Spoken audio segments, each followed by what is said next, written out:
you know so. I'm from the criminal who are the West Copo. Then we check him out. That's a criminal where we learn to it. Look at the other. Go to a West Copo. I know. Jamo, I Jamo. I'll be a Jamo.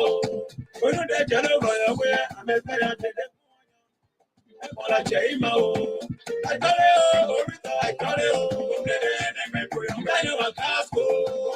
there is a solar and case for don't let your way, don't from the way. Ula Uji, who is Coco, that I am my way with you. I go by your brother one day. Oh, my. I was solar like Claudio, oh, my. So look at your class for the solar like Claudio. I also get Olivia, so I bring me a move. I found a so I know. But then I do so.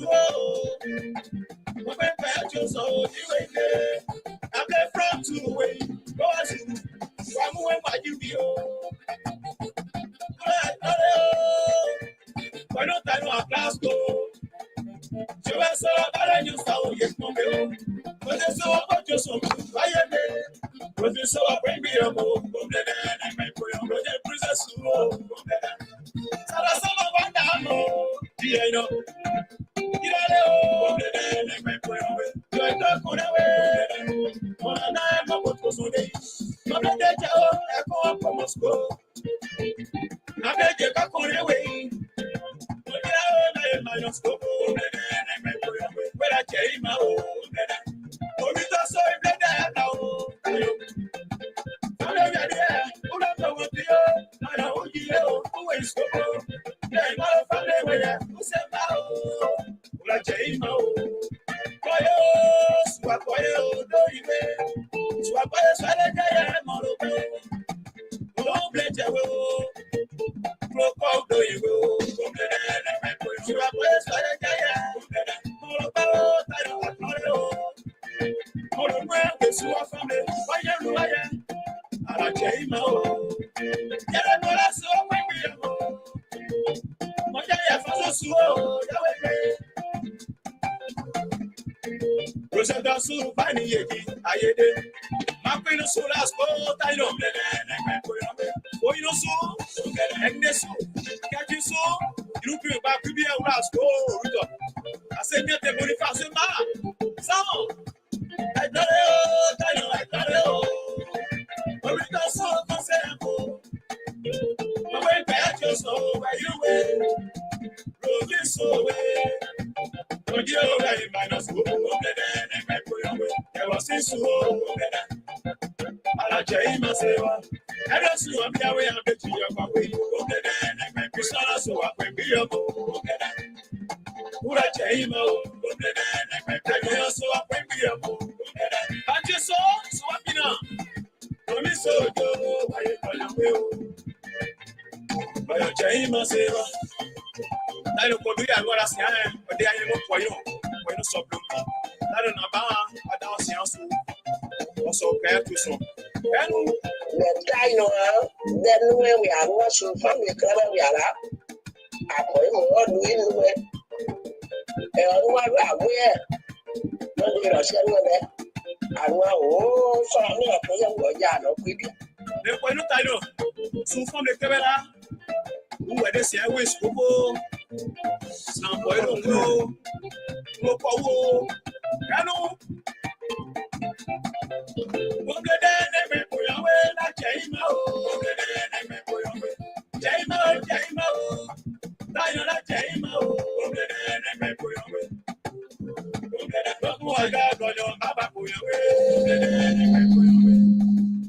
you do see I'm check to Amone, to Edo,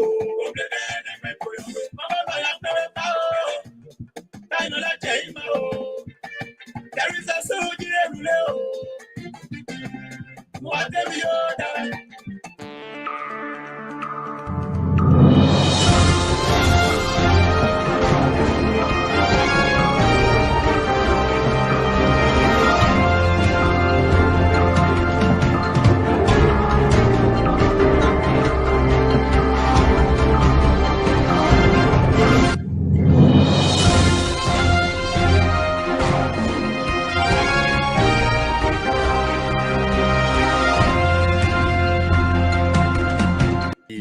only have a limited audience, limited to people who have data and have access to the internet, right?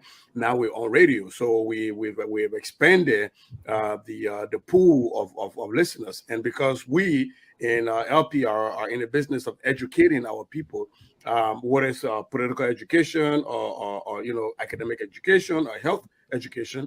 Now we have access to a vast majority of the Liberian population that we can now interact with. And as far as the ambassador goes, I'm excited.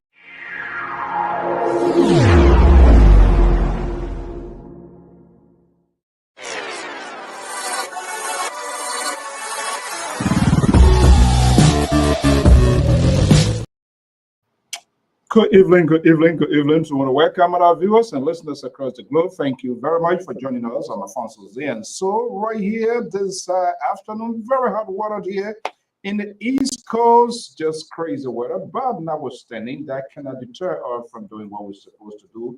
The AC is not even happening, but that is part of that. So we are here.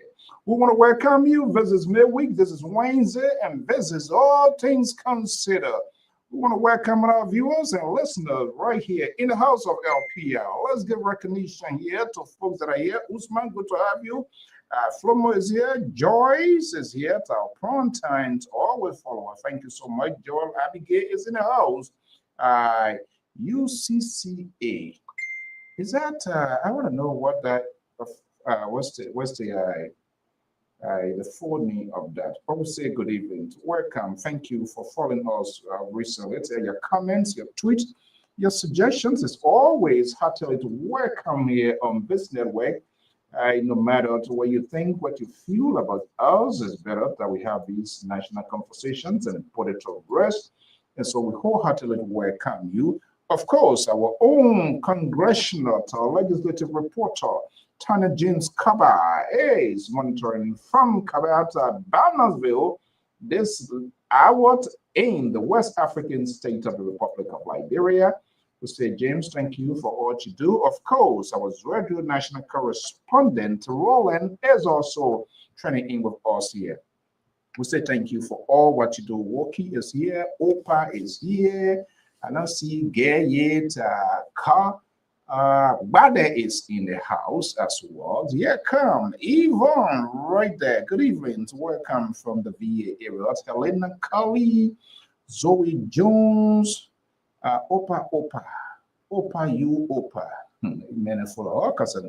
We say thank you so much for joining us here. Welcome, Stephen Salif, just joining the maritime of the conversation here tonight. Stephen, we say welcome. If this is the first time, we say you are wholeheartedly welcome. Make it your home network to follow us. This is Liberia Public Radio, and this is All Things Considered. Today is Wednesday. That's the midweek. We're always here to have this national conversation. Very shortly, the analysts will join here, and we will have this conversation going on here. And of course, you will have a fish to fry because it's about Liberia. And one is about Liberia. Even though you want to spot a friendship here, it looked like I don't know what you guys see in this Liberal here.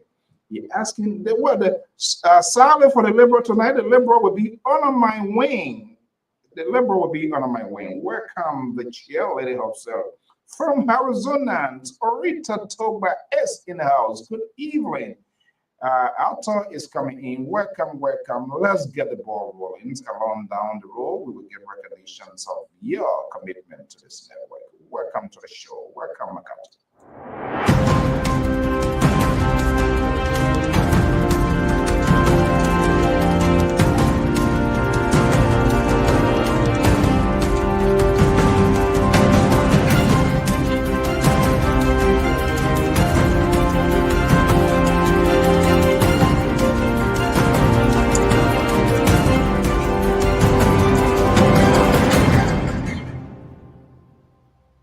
That's the song that introduces the program, All Things Considered, right here. I'm Alfonso Z and Sort of the Liberia Public Radio and Lpr-Tv. Welcome. That's the executive mansion right behind me here this evening. Does that suggest I want to be on the 8th floor? Oh, of course, you give me the chance, I will go. 2029, who knows? from our own party. We say good evening, we say welcome, we say thank you for being here always. And to our guys in Liberia, you are so amazing. Thank you for your incredible work you are doing. As you know, there's a massive preparation is ongoing in the southeastern side, that is in Grandview County. That will serve as one of the dominated conversation here, the ceremonials of the homegoing, what it is the remains of the former president. What we do know it is, and that is the former first lady. But all over, there was some sort of official ceremony held today in the nation's capital of Monrovia. We've been told by our correspondent in the southeastern side, massive preparation is ongoing. This is, we want to give this to the President Jose Newman Boyka and the ruling establishment. This is huge. This is part of the healing process, especially for some of us who were directly or indirectly impacted with this, how it's unfolded from start to the end, even to the capturing of the former president and to his subsequent killing. And I remember that day. It was sometimes it comes a time when you face what I call death. You just don't know. The feelings, everything just gone away. That 1 o'clock before the president was captured, the incident, I remember I left my place in Gannonsville. Everybody was focused more or less central to Monrovia because, I mean, you know how the war literally was getting to the point of Agnes clenching. That was in it. But tribal, it was the tribal aspect was very, very much huge. So there were certain places you could find comfort that where you could be. Now was that day, remember with my senior brother after I left Gannonsville was Capitol Hill, formerly maternity center opposite there used to be a place there. And that afternoon, going across the road, going towards the police station to get some water, everything was scared going to the well. And now so the convoy of the president descended down the executive mansion through Busequaro, then Johnson Road, and then across the bridge. And in less than 1 hour, 45 minutes, we heard explosive across the bridge. Then when people turned on to focus on Africa, Elizabeth Blunt, it was reported at that point in time, the central rules upon the world. I mean, people just could not know. If you were from the Crown Ethnic tribe, there's no if you can bother about that. Because there was, people were sort of, it was like a piece of cloth between the Caesar. You can't go across the bridge, you can't go down Cinco Way, but we're just within a little small enclave. So it was crazy. And heavy fire. And for those who were, we were not military person, complete flamboyant civilian, you're like, what the hell is going on? I am about to face the real death. Luckily, the Shuffling Battalion from Camp Shuffling, they were being housed at the University of the Liberia campuses, those who really knows the situation. And eventually we moved down to the barrack. That was the last focal point. I was even in the barrack when then the former senator, he was then field marshal, came and visited there twice. And other people said they want to do that. The president said, no, we can't do that. We are smoking a peace pipe and all of that. And right after that, September 1939, the president was captured, detecting the barrack. It was literally at the point of falling. And ECOMOC, then the West African Peacekeeping Force, came in, and people that were seeking refuge at the barracks, predominantly the Crown Ethnic tribe, not all, but I'm saying predominantly in that majority, because that was their only refuge point. We were evacuated. I was among many of those, my senior brother, my late brother, in fact, entire family, not all, but a good number. Other friends and siblings were evacuated at the Freeport of Monrovia. The last trip I visited a very warehouse that hosted me before leaving for Freetown. That is the LPMC warehouse. That house was under the contingents of the Guinean contingents of ICMA. It was a tough one. And I remember one of these weekends, it was a heavy fight when then INPFL intended to capture the barracks. At that point, they sustained a heavy casualty. But prior to that, they visited the king. And he said, I told Ekamo to bring you people here. And when you look at your brother, you look at your other family, you just literally want the ground to open. And one of the fighters, I'm not sure he knew my brother, his but they used to kind of like play football together and things. And he said, look, we will come back here. Just escape. If I had a way, I would ask you to leave because we're going to come here and we'll raid this place. Can you imagine somebody telling you that? Like, oh my goodness. And that was confirmed by my brother X, well, who's still in Nimba and was speaking the language. One of the presidents said the same thing. So the statement collaborated. 2 days after they went on an attack and it didn't happen, then he surfaced. But anyway, let's see it and let's take a quick break here. So I will be back, analysts. The link is up and we're going to end the story. Okay, I think Moses is here. But let me just take a quick commercial break here and I will be right back.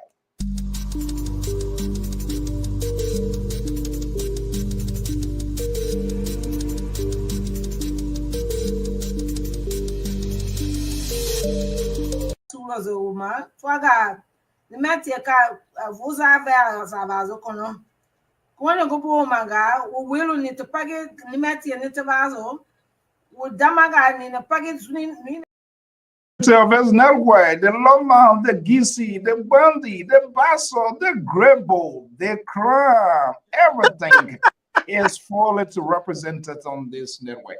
That's our own senior analyst, Koto Jalabalayen. Right there during the heat of the convention. Yes, so most good to have you. And let me just end the Tabata here because I saw what I saw today is kind of gave a reflection. Okay. So then the field marshal surfaced. He said, I told Ekamo to bring you guys here. No one is going anywhere. By that time, we had our own contingency plan. Like when you come in there, you don't know what the hell going on. People were just shuffling names, last name, because it was crazy. I went to school in Sino with my aunt, so I tend to perforce crewmen. It was good. They say he who run away lives to fight another war, and not fighting, but telling the narrative of what happens. So, and my guy, he tend to Bassa guy because most of my friends was Bazolians, and then my late brother made his soul rest in peace. Stanley. He said, I'm not going to change my name. We said, what? He said, I'm not going to change my name. My name remains my name. I can't speak any other than that. In fact, my name is Stanley Peso, the former paramount chief of Bazan District, blah, blah, blah. Can you imagine that sort of introduction of the vocation? Taken to that Ekamo base. If you heard the story, one Ghanaian, a Gambian contingent commander, one Konenge, a character that him will never forget his name. He was the one that rescued many other libraries. Not necessarily everybody that went there were Crown people. People, paramilitary, everybody was escaping. In fact, it was this time this crazy ship was going to Ghana, so everybody was going. So not necessarily, but the perception, that's what one of the fighters said. Oh, we know everybody that can that crime. But when you were a government official, that was the situation. It was that guy that rescued us. But anyway, but what I'm saying this to say, we have come a long way. And the action by President Joseph Newman Boyka and the Unity Party government to take such a political race to kind of both families, everybody was hurt in the process.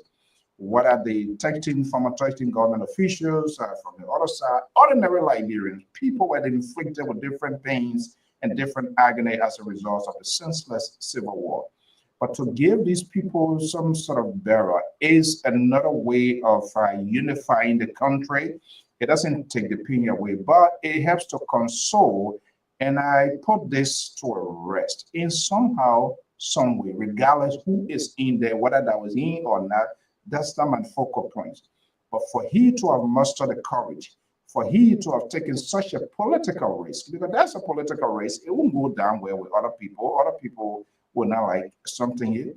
But I think it was a very thoughtful, and that shows us another sense of leadership as a statement.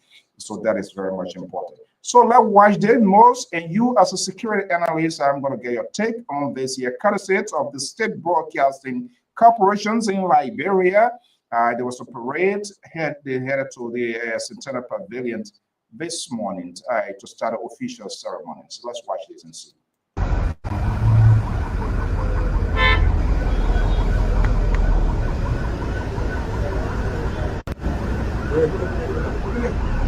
Wait.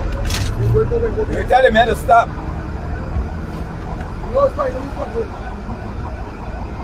So that's the convoy. That was the So on this ring, Liberians are trooping to get a glance.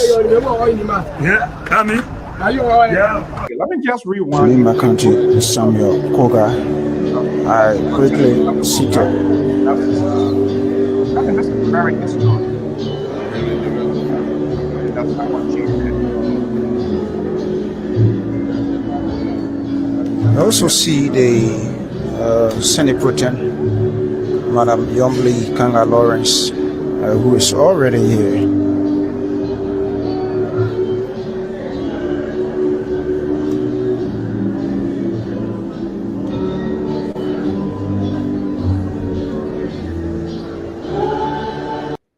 Okay, let me remove this here. Most, let me just bring you there. A lot of people saw it, courtesy of the State Broadcasting Corporation, LNT, so whatever, ERBC. This is what I want to see ERBC to be doing, to take the lead, to take the role when it comes to this national issue. But let me just bring you in here. Hopefully you will talk your own tabata at the end of the day. But seeing, watching this image, saying what unfolded today and potentially what going to be happening in Zwagu during the weekend here, what you make of it, and the president courage to allow this sort of process to take these sort of decisions, national decisions, what it means to you? Well, how you doing? But so I came up to talk about some things, but now that you brought this up, I think it's the symbol of healing from my own perspective, and I think that the courtesy of doing that would be extended to other people, as you rightfully said. The other 13 individuals who were put on the pole and killed and found to be guilty of corruption. I think if you're going back to these things, you cannot one and not all. We got to go full swing. Hopefully, this is going to serve as the beginning of some healing process, and I think it would take a while. Especially for those people who are young in Liberia who were not around to see some of these things happen before the war started. Hopefully they can look at this as a symbol of trying to bring people together, because the stories need to be told and the right stories need to be told. How do we tell the story? It's by some of our historical perspective that were written, recorded, or somewhat secure in some kind of archive. Absent of those, you cannot tell the complete story. So I hope that these things would open the dialogue to have peaceful and genuine conversations about what transpired, how we can look forward, and moving forward, we need to remember these things so that it won't repeat itself. And that's my take on it. Yeah, absolutely. And the president of Senator, recently Senator-elect, Senator Samuel Koga, the pro tem, and in fact, the president, as it was reported, the president will be going to Grand Gide in itself. That is very huge in the sense that we all know it. Grand Gide for for reasons, voted massively against the Unity Party, even during the time of Helen Johnson Sirleaf. Yeah. And literally over 4 votes, the now President, 4,000 plus votes, now President Joseph Boyka obtained, making this sort of declarations, state funeral for the former president, that of the former first lady, and the president want to be going in there. That is a very good political calculation, good political risk, because nobody knew what could be the outcome. But it takes courage and somebody with strong heart who really wants to use the courage, and that's what we do. We give it. You see, that's the difference with me and your group, and the good the rabbis in the house. We always where it prays. The reason you see me screaming and yelling here is to overshadow you guys' voices, so that the president will listen to me, because I am better in a position to tell him to make a suggestion as compared to the liberal and his Allah, Reverend Collins, and you added to A here. And that's one of the reasons. But I don't get it. And the left, I don't understand when he sees me screaming and yelling. What? Why you always adding to different groups? Why always adding? I mean, he told me, why am I adding you? Yeah. Oh, are you not part of them? Eh? I am a Liberian and I speak objectively on issues. You know that. You know where we come from. Okay. Well, I mean, the Terry then said, yeah, they said they are built the ally, you are already gone over to them. Okay. But anyway, that's it. So the president going down there, that is huge. That's a good political in as much the vote of Grandjede in politicals in major elections is not as significant as it is, but every vote does count. Do you think here, whether he Joseph Boyka seeking re-election or not, would that twisted the minds of Grandjede? They gotta be grateful. Let's be honest. I mean, we didn't see this happen in the last administration, but he took the courage to push this sort of button. That is very huge. Absolutely, and I can say that during the first election, when in fact we had won the election, he made great efforts to reach out to the Southeast, and that the poor shoring for him. And he could have been discouraged by that. But I think that's what leadership is. Because you got voted by a certain block of the individual does not mean you represent that block. He represents the entire country. And that's what great leadership, that's what great leaders do. And what they're doing is they're moving the bar up higher for other people who profess to be politicians, so that when they come in, it can be a legacy set or a stake that you can measure yourself with and say, if he did it, then I can do it.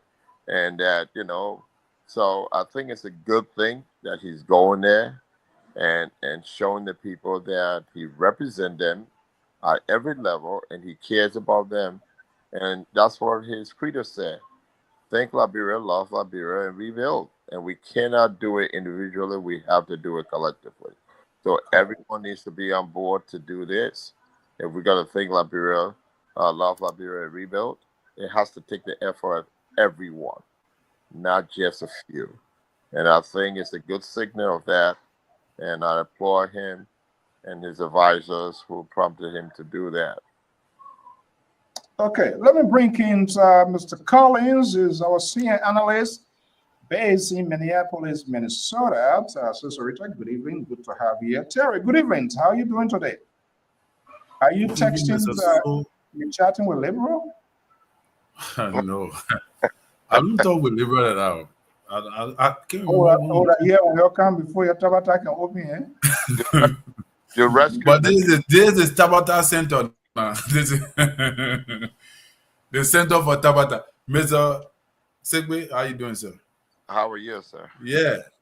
So, Tarek, this is all things considered, but we just try to jump into the government of Liberia, on the watchful eyes of President Joseph Newman Boycott, giving the former president, the former first lady, and even the late Bob Willie, giving these people's presidential honor to reburial ceremony.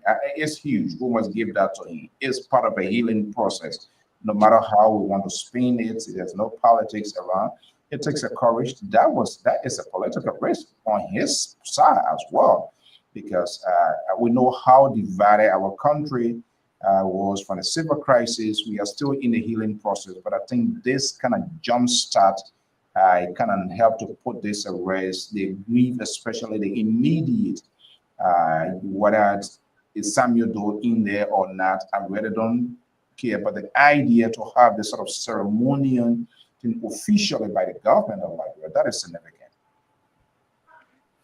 Yeah, Mr. So the song that was sang, we are all Liberian, Liberia is our home. Remind me, of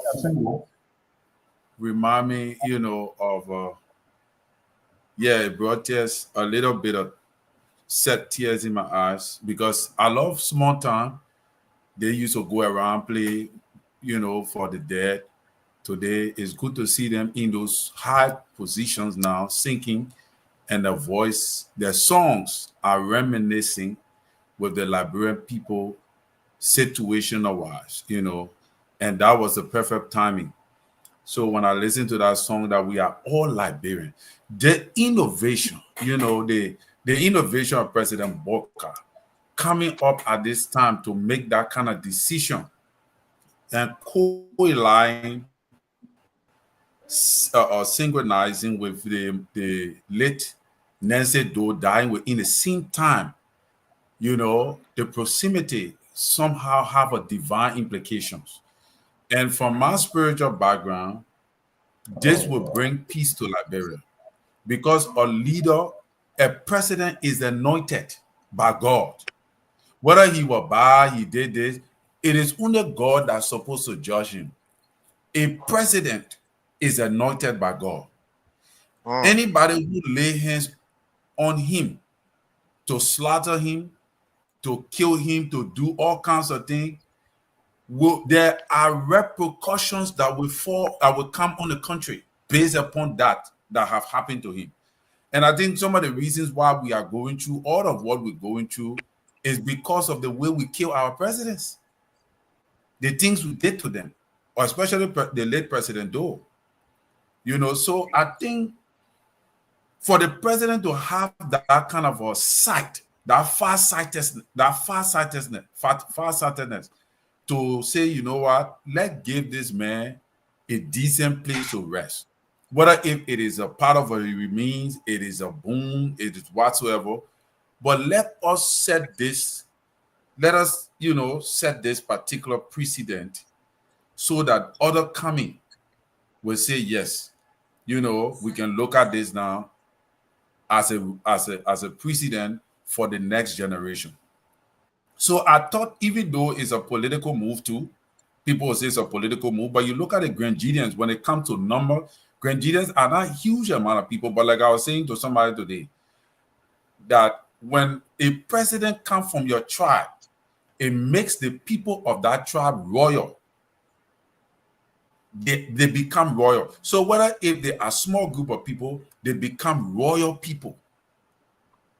So like even the Ku tribe now, because of President the Ku tribe become royal. Because of the Lofa, the Lofians become royal. So when a president comes from that tribe, that particular lineage become royal, because leadership, especially at the highest level, can only come from God. So my only thing will be the resting place of the president or the late President Doe and his wife. How decent is it going to be? Is it going to be built out of marble stone? Is it going to be a place decent enough that will be taken care of year after year, that the people of Grenjide can go there every now and then to look there and say, yes, at least this is a memorial of our fallen hero. So I would just recommend to the president that let that place be a decent place, decent historical monument, or a decent structure, that the people of Grenjida will look at to help reconcile the country. It's a reconciliatory strategy, and also it is a political move. And this can only happen once it's not something that can happen too much often. This is once in a while. It's very rare to see such thing. So that is why a political leader who take the kind of major step will always gain political dividend from it. And I think that was a great move. So before I go to Mose, you strongly believe there's a big political payoff in time to come with respect to, especially with Unity Party. We don't know whether President Biden will see re-election, but is that another way to twist the mind? Do you think some Grenadians now will see this president? Oh, we thought we never voted for him. That there's no good history to Grenadian being heavily voting for Unity Party. We saw the last time with Helen Johnson Sirleaf. We saw this in the election with other President Joseph Newman Baika, a little over 4,000 votes. But now the president is elected, he becomes president. He seems to bury everything. Yes, I didn't get a massive vote, but I think this can be a healing process for us to move back. Would that change some sort of a conversation within Grenadians to take a look at President Joseph Newman Baika or the Unity Party? Do you think that's going to happen? I believe that's going to happen. If they even don't look at the Unity Party, but President Bokar as it stands, when that time comes, they will retrospect. These are human beings. These are people they will remember. If President Bokar in the race, I don't know about Jeremiah Kuhn, but if President Bokar is going to be running 2029, they will have a time to retrospect. They will have a time to retrospect. And that message will resonate because people, they will say, well, your son, he was there for 6 years. He did not come to think about this for his father. But this old man thought about it. Even though we're small in number, but he thought about it.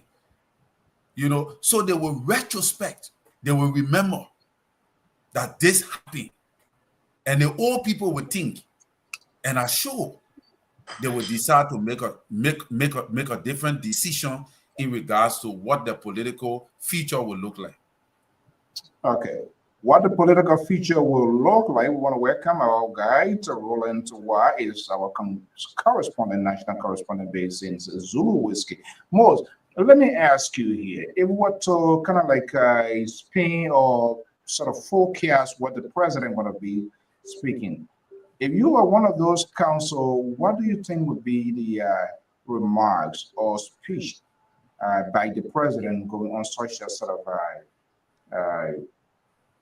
well, while I agree, what does he need to do? What you think will come out of that? What will he be saying to not just the Grenadian, but to the rest of the country as it relates to the president? And do you agree with what Terry said?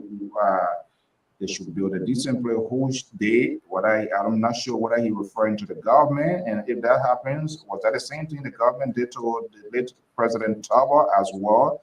So how can we square that out?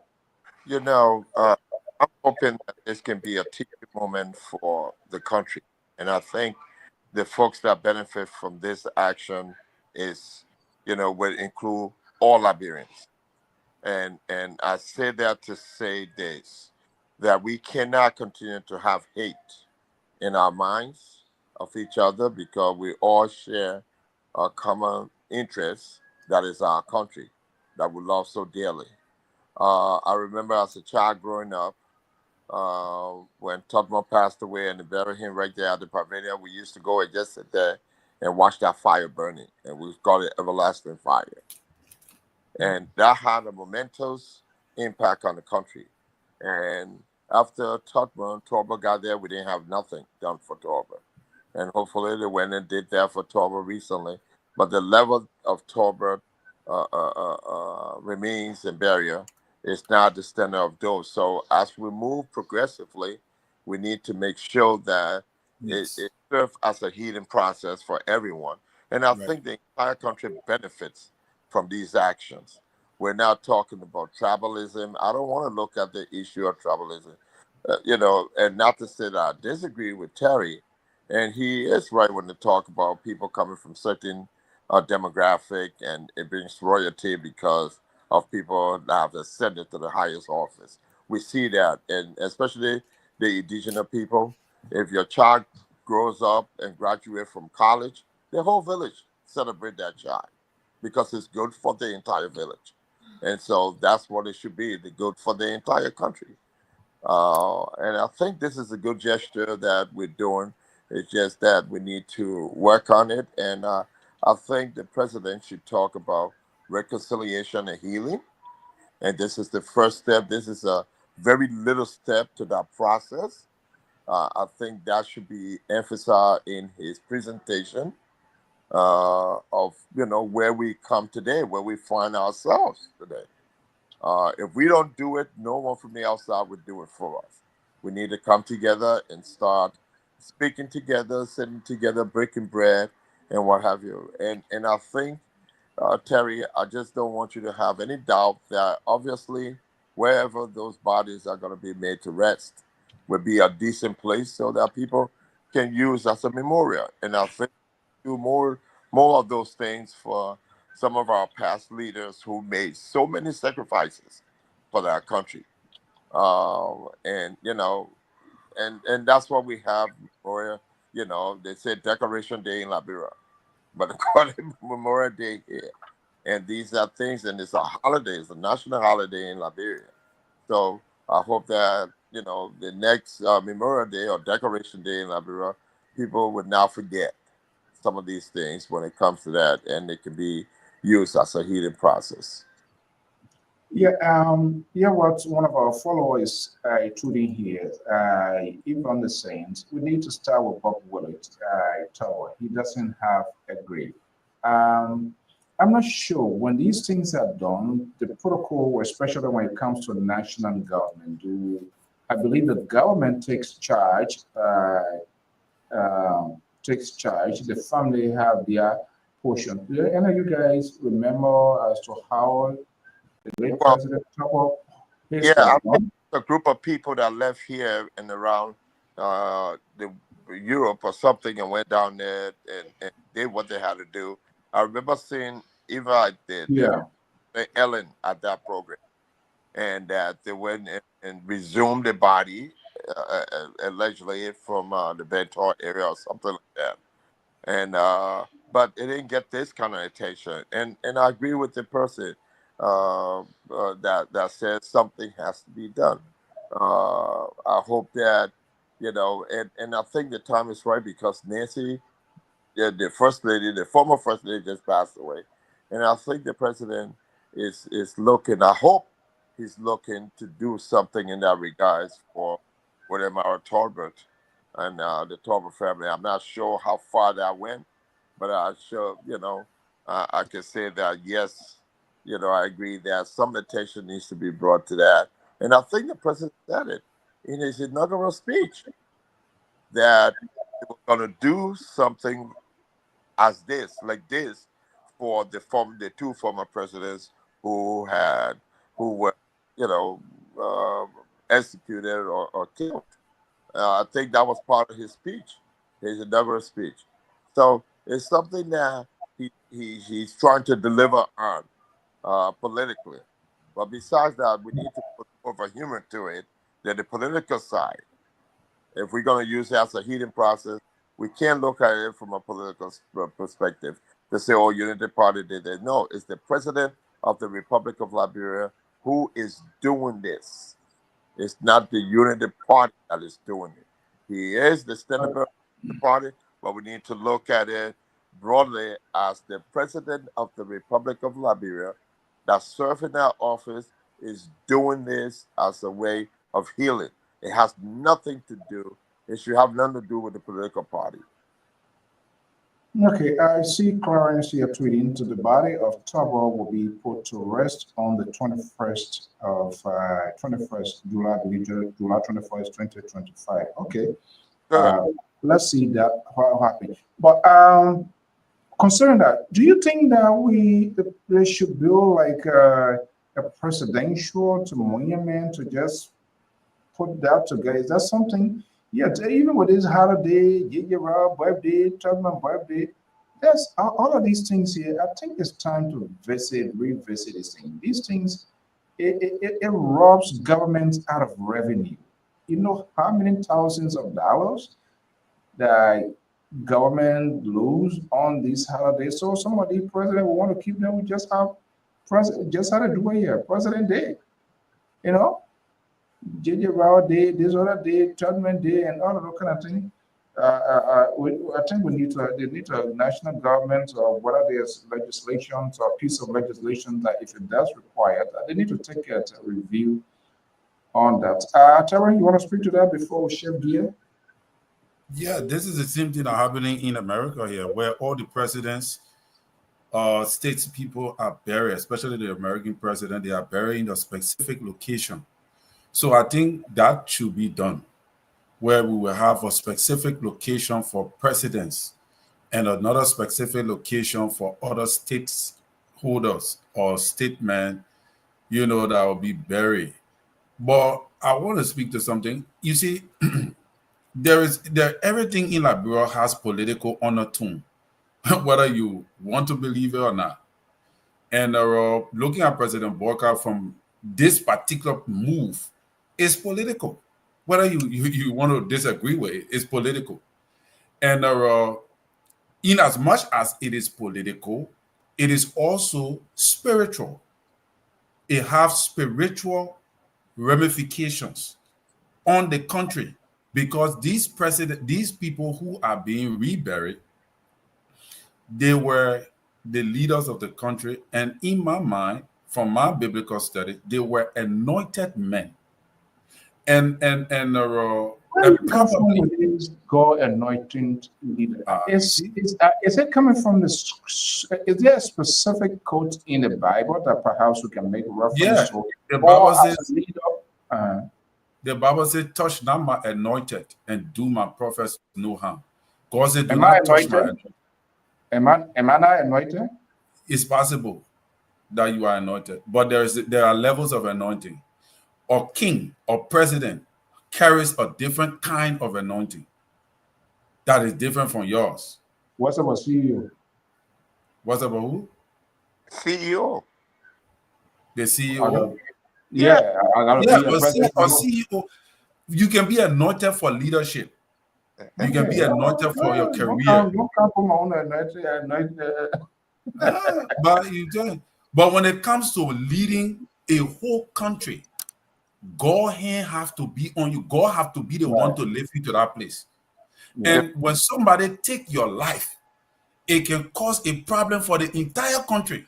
So lay them to rest in this manner, whether if it's what they call this, that they were bad thing, brings restoration to the nation from a spiritual perspective. You see?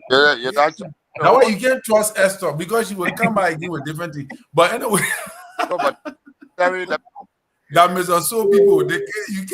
You can't hang on there. Yeah, Shipper. Oh yeah, hey your girl, Fatu and Clarence. Everybody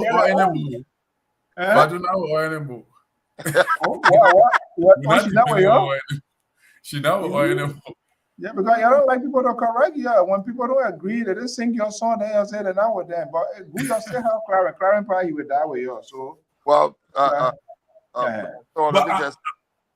looking at something here. Just say this. I'm looking at something here.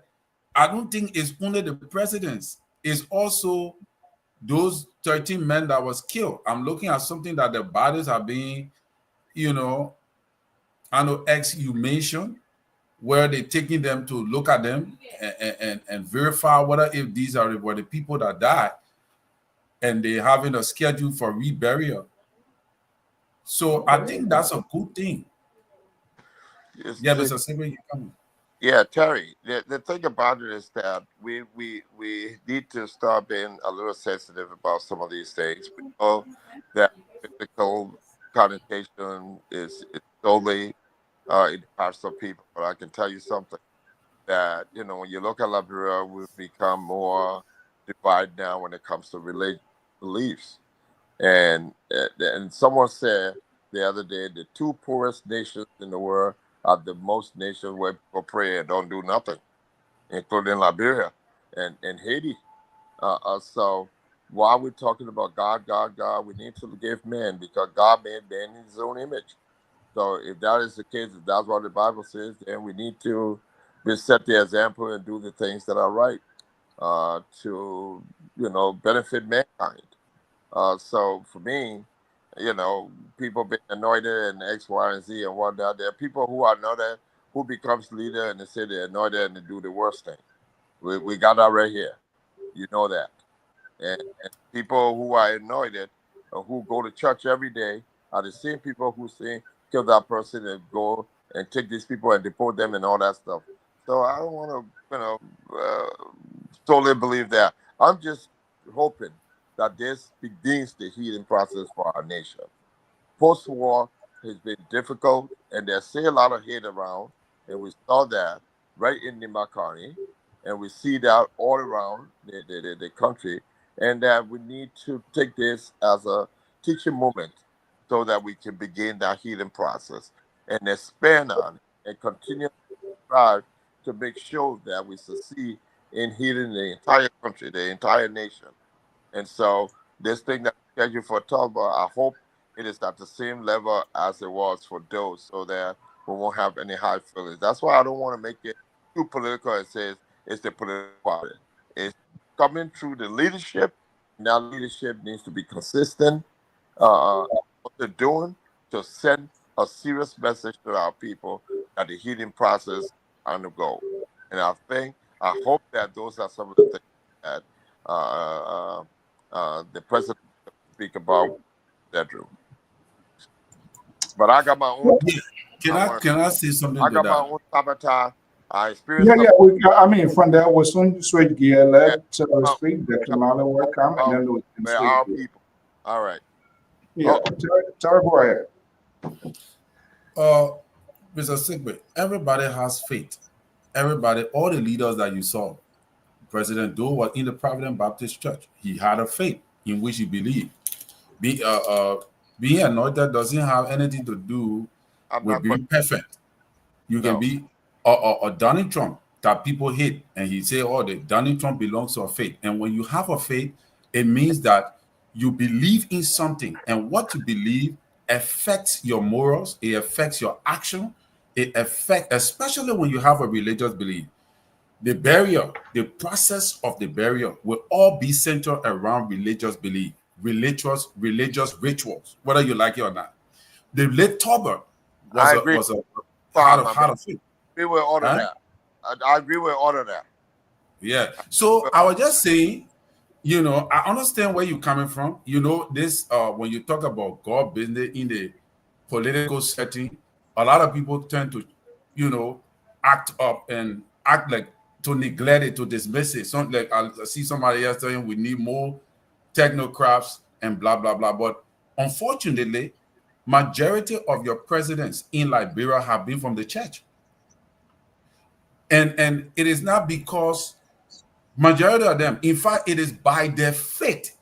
And they believe. The argument remains, look where we are.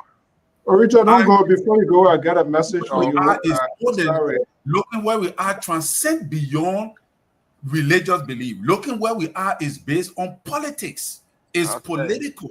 And it is not only Liberians. It is caused by external forces. But everyone who ascended to power believed that God was the one based upon the religious belief that brought them to where they were. Okay. And that is okay. So, all right, let's welcome Dr. Mali. Dr. Mali Jones is education analyst of the Liberia Public Radio here. Dr. Mali could even welcome. And by that, we're trying to do everything possible to see if we can dispatch our correspondent, our congressional or legislative reporter James Cabral to add up to that of the guy assigned in Zuedu. It seems to be a massive preparation to see whether they can give that coverage. So we will appreciate if people can do a voluntary donation. Depends on how it goes. Then we will ask our guide to go in a 682-433-8802. That's the number. Cheerleader Orator Toba, that's a good news that I have for you and other folks. Okay, Dr. Mallet, let me just welcome you. Good evening. Good to have you.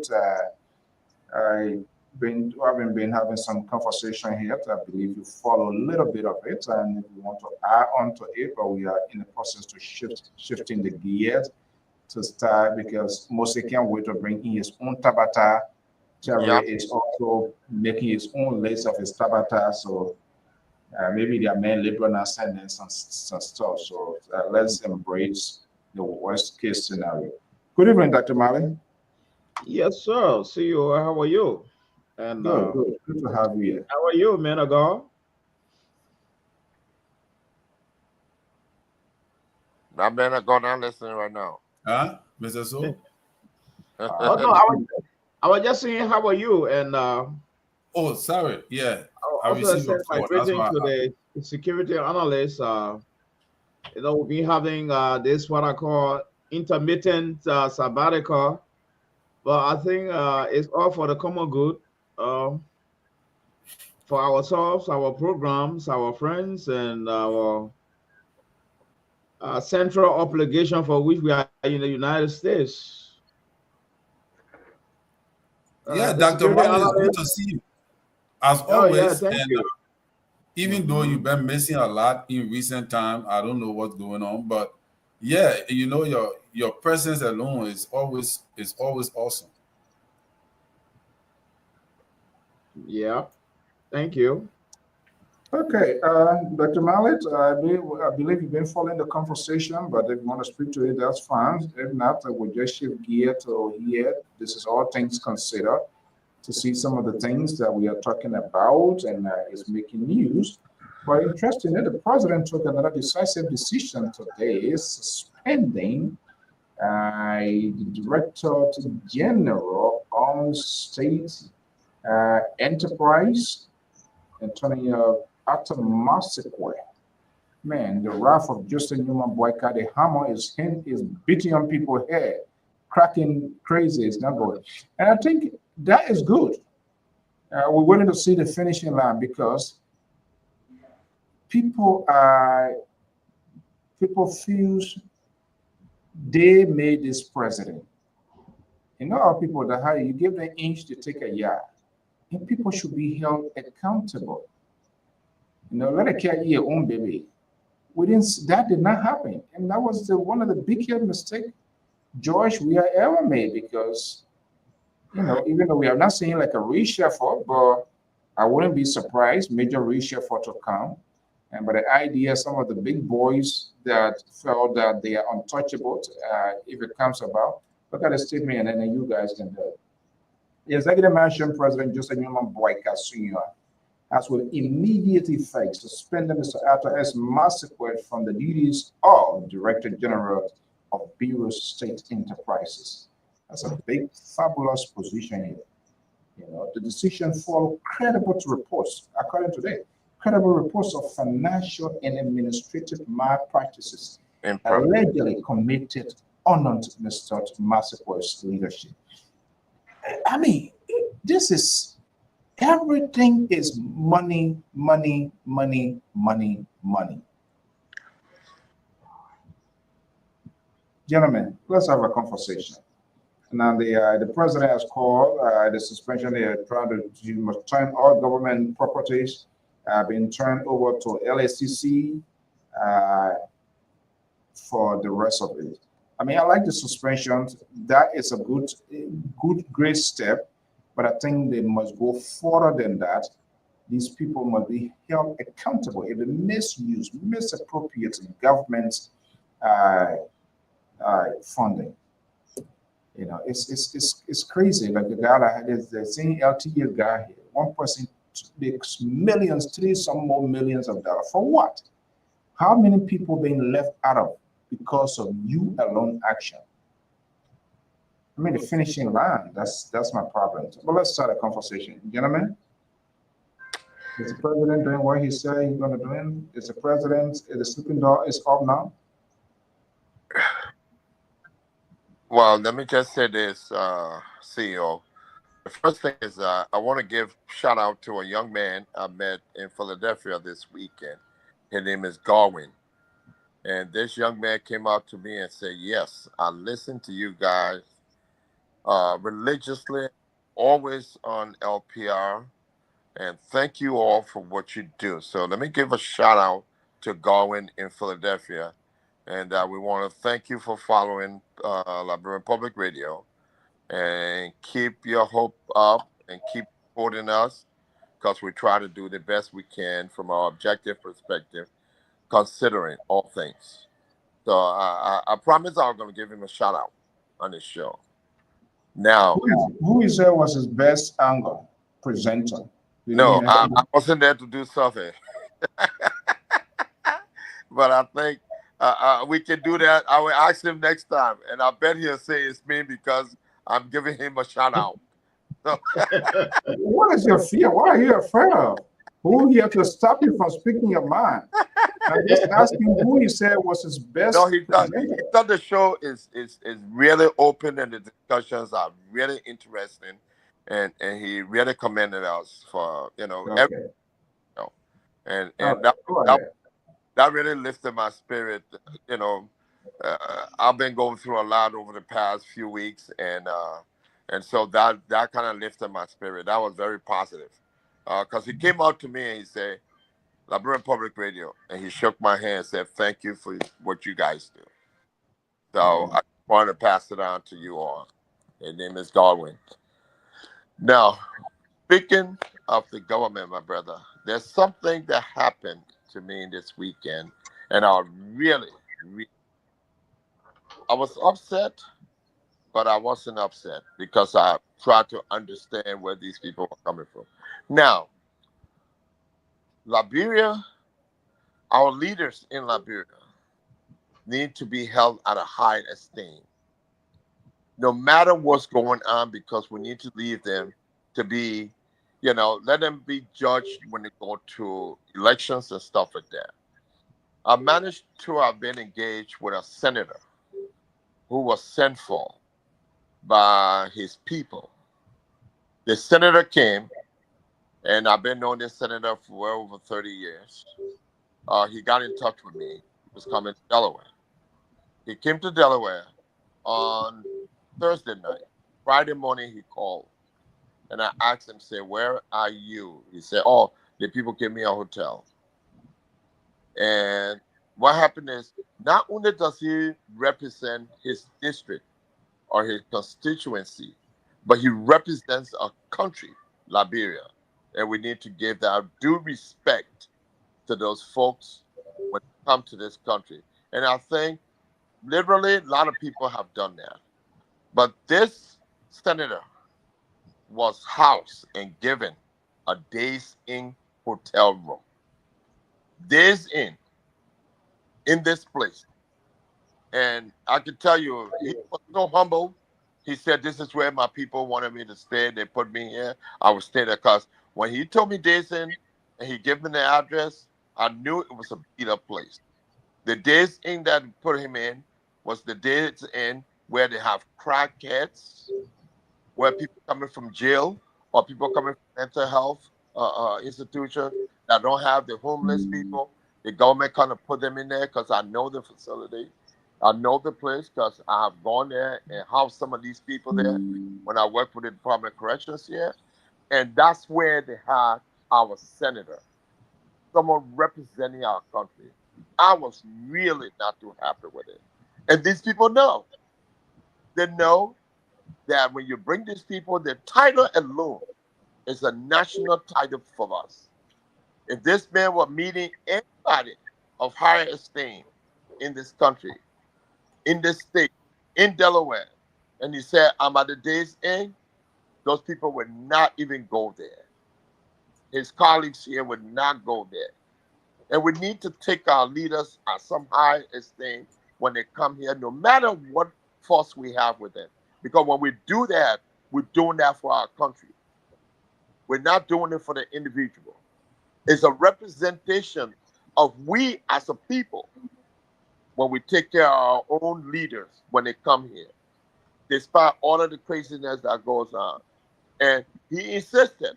I wanted to get him into a high-end hotel, at least a 4-star hotel. He said to me, JR, I will stay here. And I was sent. I'm not the same senator that called me. I know we're not going to call. I mean, if he's not a surprise, he's yeah, just who he is. Exactly. And he said, I will stay here.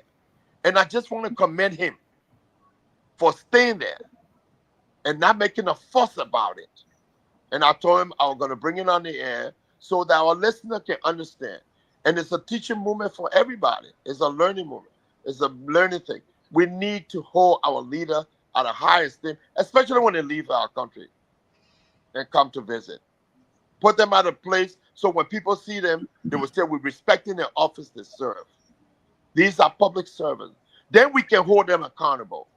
You can't put a man in the Days Inn and then you want to tell him you're making money. What are you doing with the money?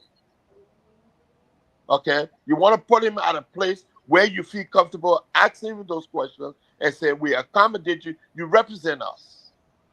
You're a liberal. I just want to supposed to hire so that people can know what's going on. So I think I'm going to call. I think I'm going to call his name, and if they're not here, then you can say it. Yeah. Because you're a liberal for whatever reasons. I don't know. You're in society or what? You can't. You want to talk about a person? Oh, I can't talk about a person. No. This is not a society. Yes.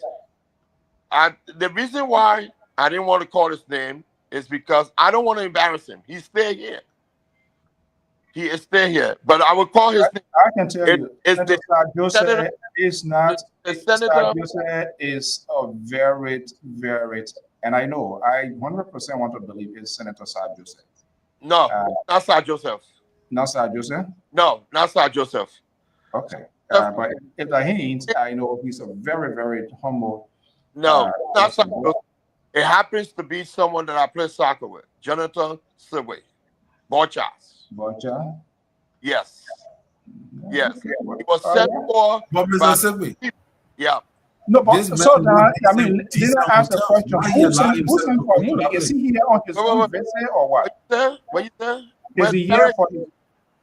Yeah, he was invited at the organization. Which organization? The River G, national organization. Okay, so then. But why he didn't look at the itinerary, the reservation, and all of that? No, they're not him. If the organizations invite me, it's the responsibility of the organization. It's not his responsibility to do that. But because he's humble, he said, "This is where they put me. I'll stay there." They made no arrangement for him to pick up somebody. When I got there that morning, he couldn't call anyone because he had WhatsApp. No one was there to guide him on getting what you call it, internet. So at least he can use his WhatsApp. And Friday morning, that's the first thing I did.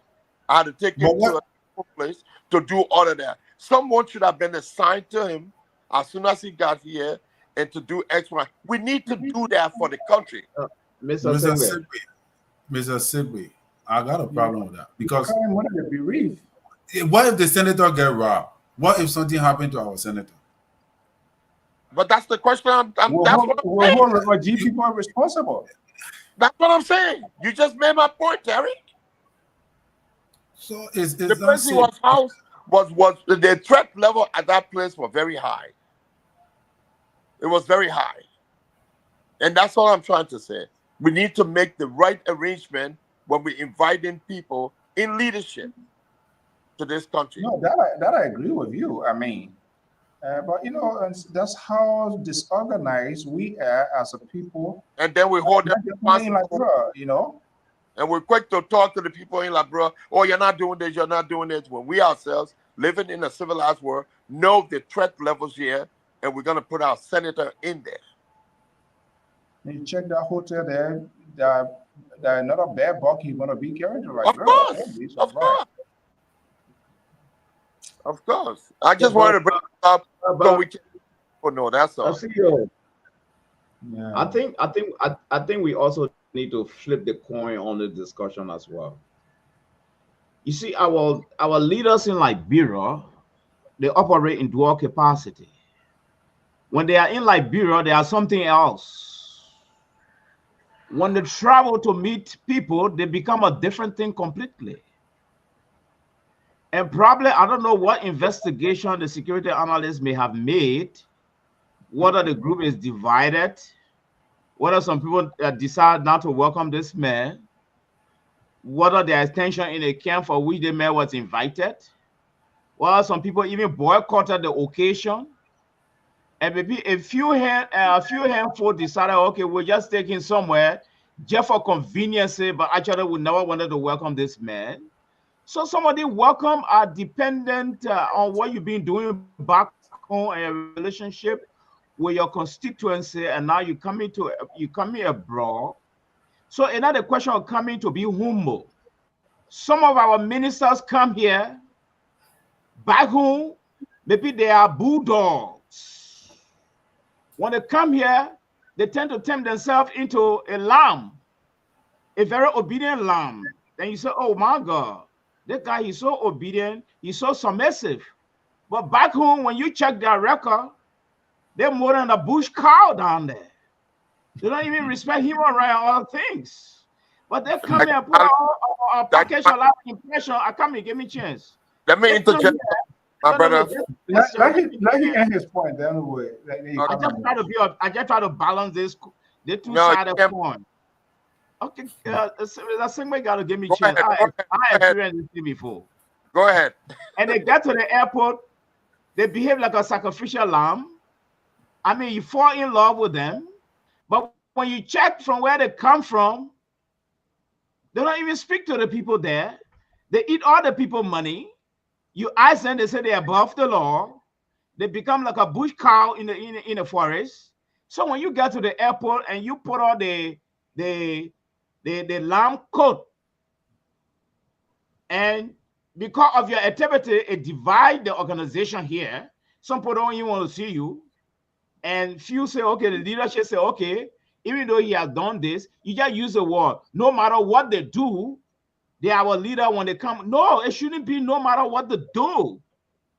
You can corrupt the people eating a whole lot of money down there. Then when you come here, I should lay my back down and you walk on it. It's not no matter what you do. You got to be in good standing with your constituents. So when you get here, we'll give you a very good reward. At this rate, I'm coming. Before most come in, I think I got a different version, but let Moses come in and please. Thank you, Cito. Thank you, Mr. Mali. Yeah.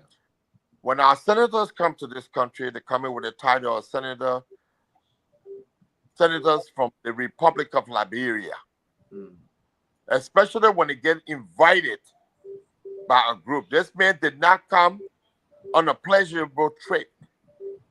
He came because he received an invitation from an organization to come and discuss issue regarding his district and his county. The meeting went fine.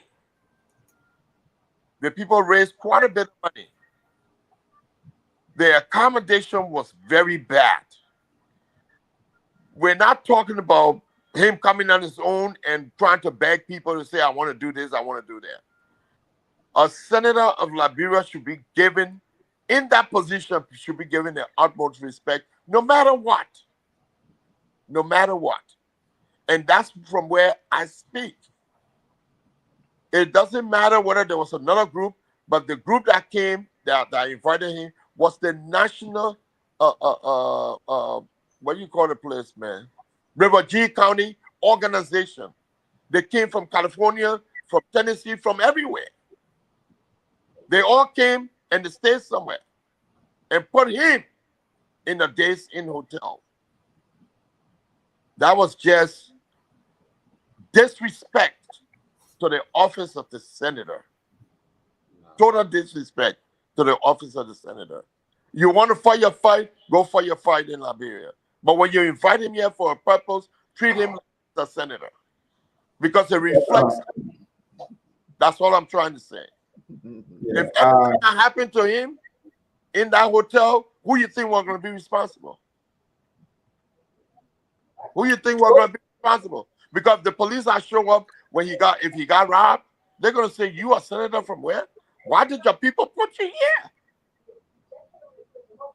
Yeah, most I think with that, I just want to make that we just need to use this as a teaching moment and let the people and anybody can call and find out.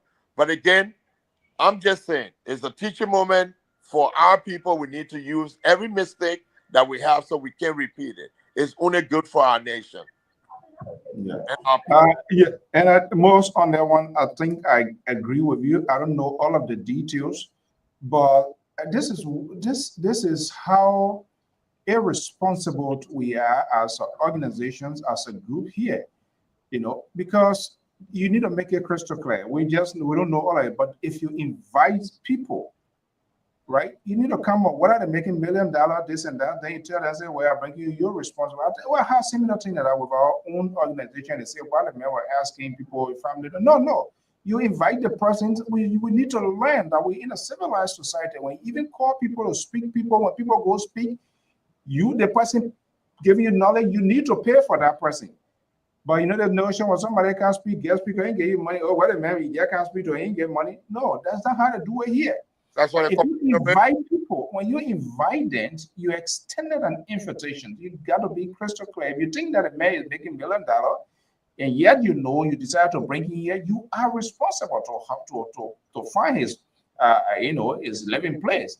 The level him when you say, okay, well, I'm going to start to a friend, I want to do this. If those arrangements are made, that's okay. But when you come, you ride your some $400-500 car for 1 or 2 days, and because he's senator, okay, we know they're making money, and you just come and throw him any kind of place, that is not right. Even if whether he's doing anything, that's a different thing. Give him the treatment that he deserves, and when you get into conference, then you can take to whatever concern. If it's connected to the conference that he came from, then you can have those sort of dialogue. But again, that's how. But CEO, I have a question here for Mr. Segwe. Yeah. My question here is that this is an organization, okay? All right. I don't know whether you have all the details. I don't know whether you have all the facts. I'm very sure if any member of the organization would have been invited here, I'm very sure they're going to provide us some information. What and when they were the win.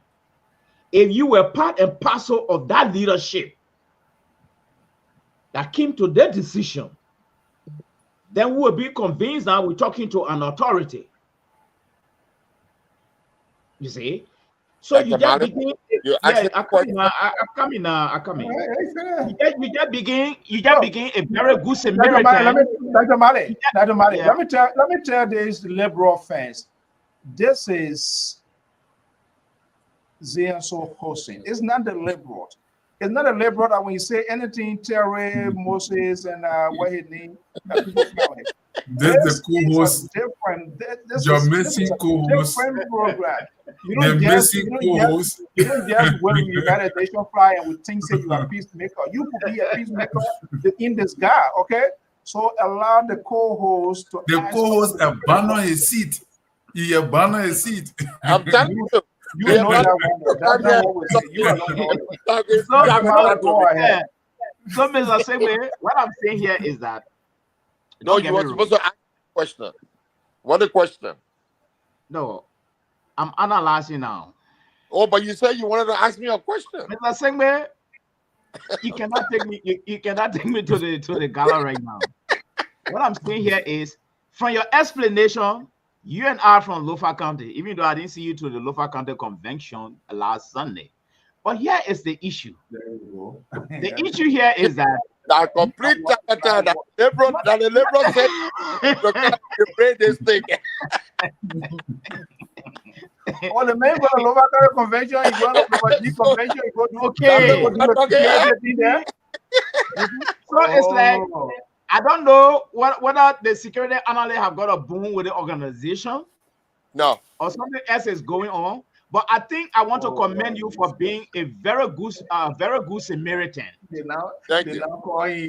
All right. I know that I say so gonna text.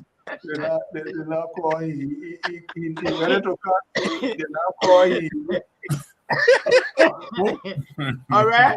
I mean, you were Wait a minute. What happens to the ghost suit?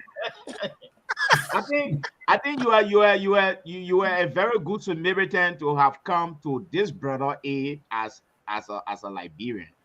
But actually, the details here is that I don't have the detail why the organization did what they did. Okay, so I don't know whether you have that details, but I really don't have. Now let's just say this, and maybe we can close on this. Yeah, Dr. Mali. Yeah. When I met the brother, when he told me he was at the hotel, I went to the hotel. The first thing is I knew the hotel. I got there. I said, "You shouldn't be here. I need to find a place for you."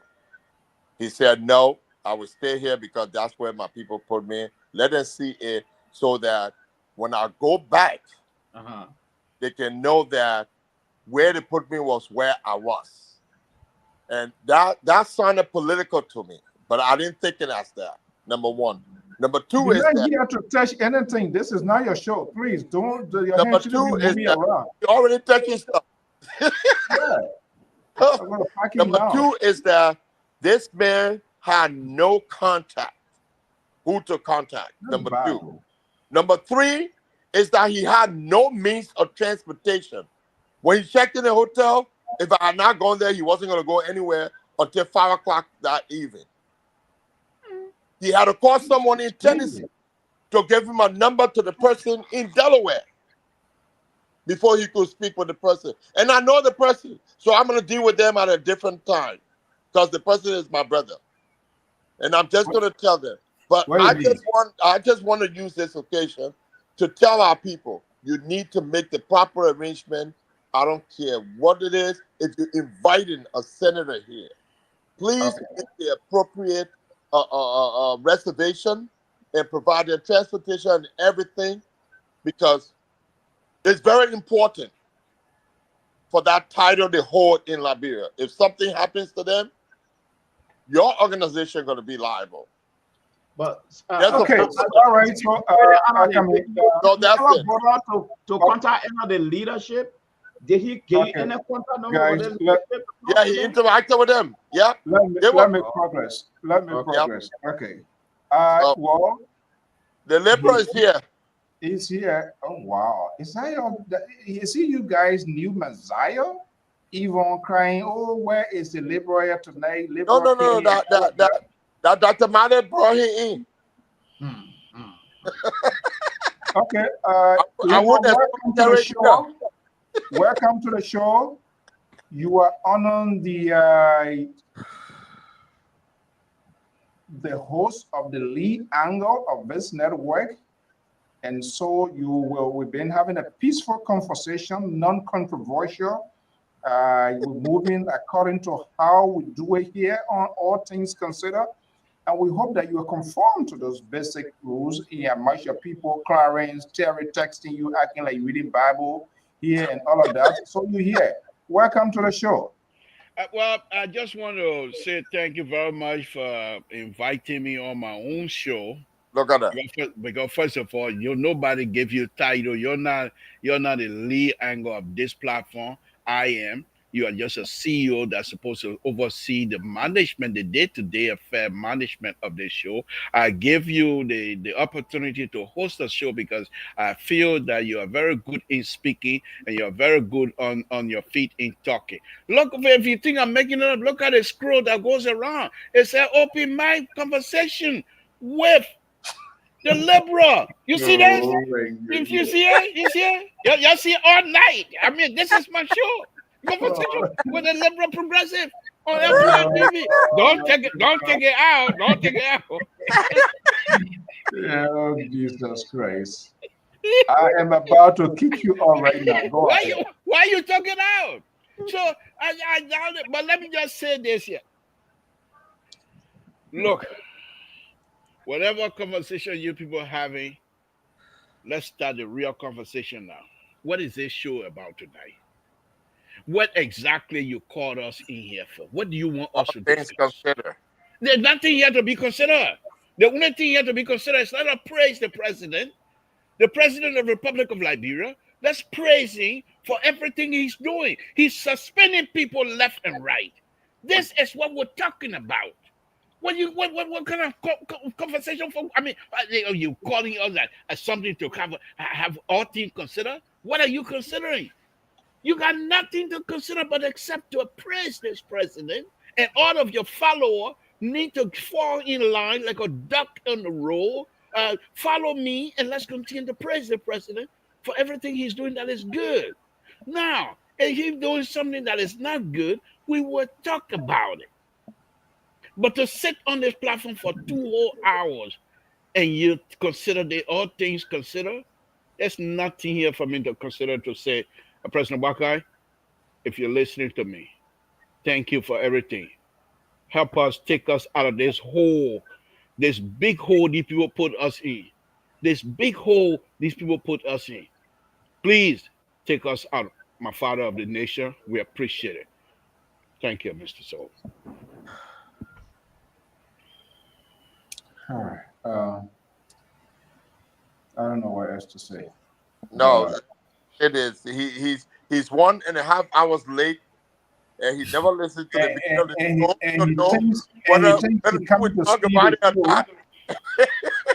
You think you're gonna come and see the show? Let's praise. Well, this is not a church house. Just get a praise. Yeah. So let's have yeah. I just want to respond to Madam. Hold on. Please. You hold on. You two been having your time here for an hour and a half. Let me say this. No. There's nothing here to protect. Madam Esther Clark, the president suspend, and because he obeyed the rules, he followed the rules. So if he suspend you, you go through the process. And if you're found guilty, then he will make the decision. Madam Clark, the president is just a wonderful, wonderful father of the nation. Now you two can have your show. You just need to work with people for finding out to be the spokesperson. I think to say something. Yeah, go ahead, Dr. Marley. Yeah, what I wanted to say here is that the president has the prerogative, according to the Constitution, he's embedded with a whole lot of power to hire and fire.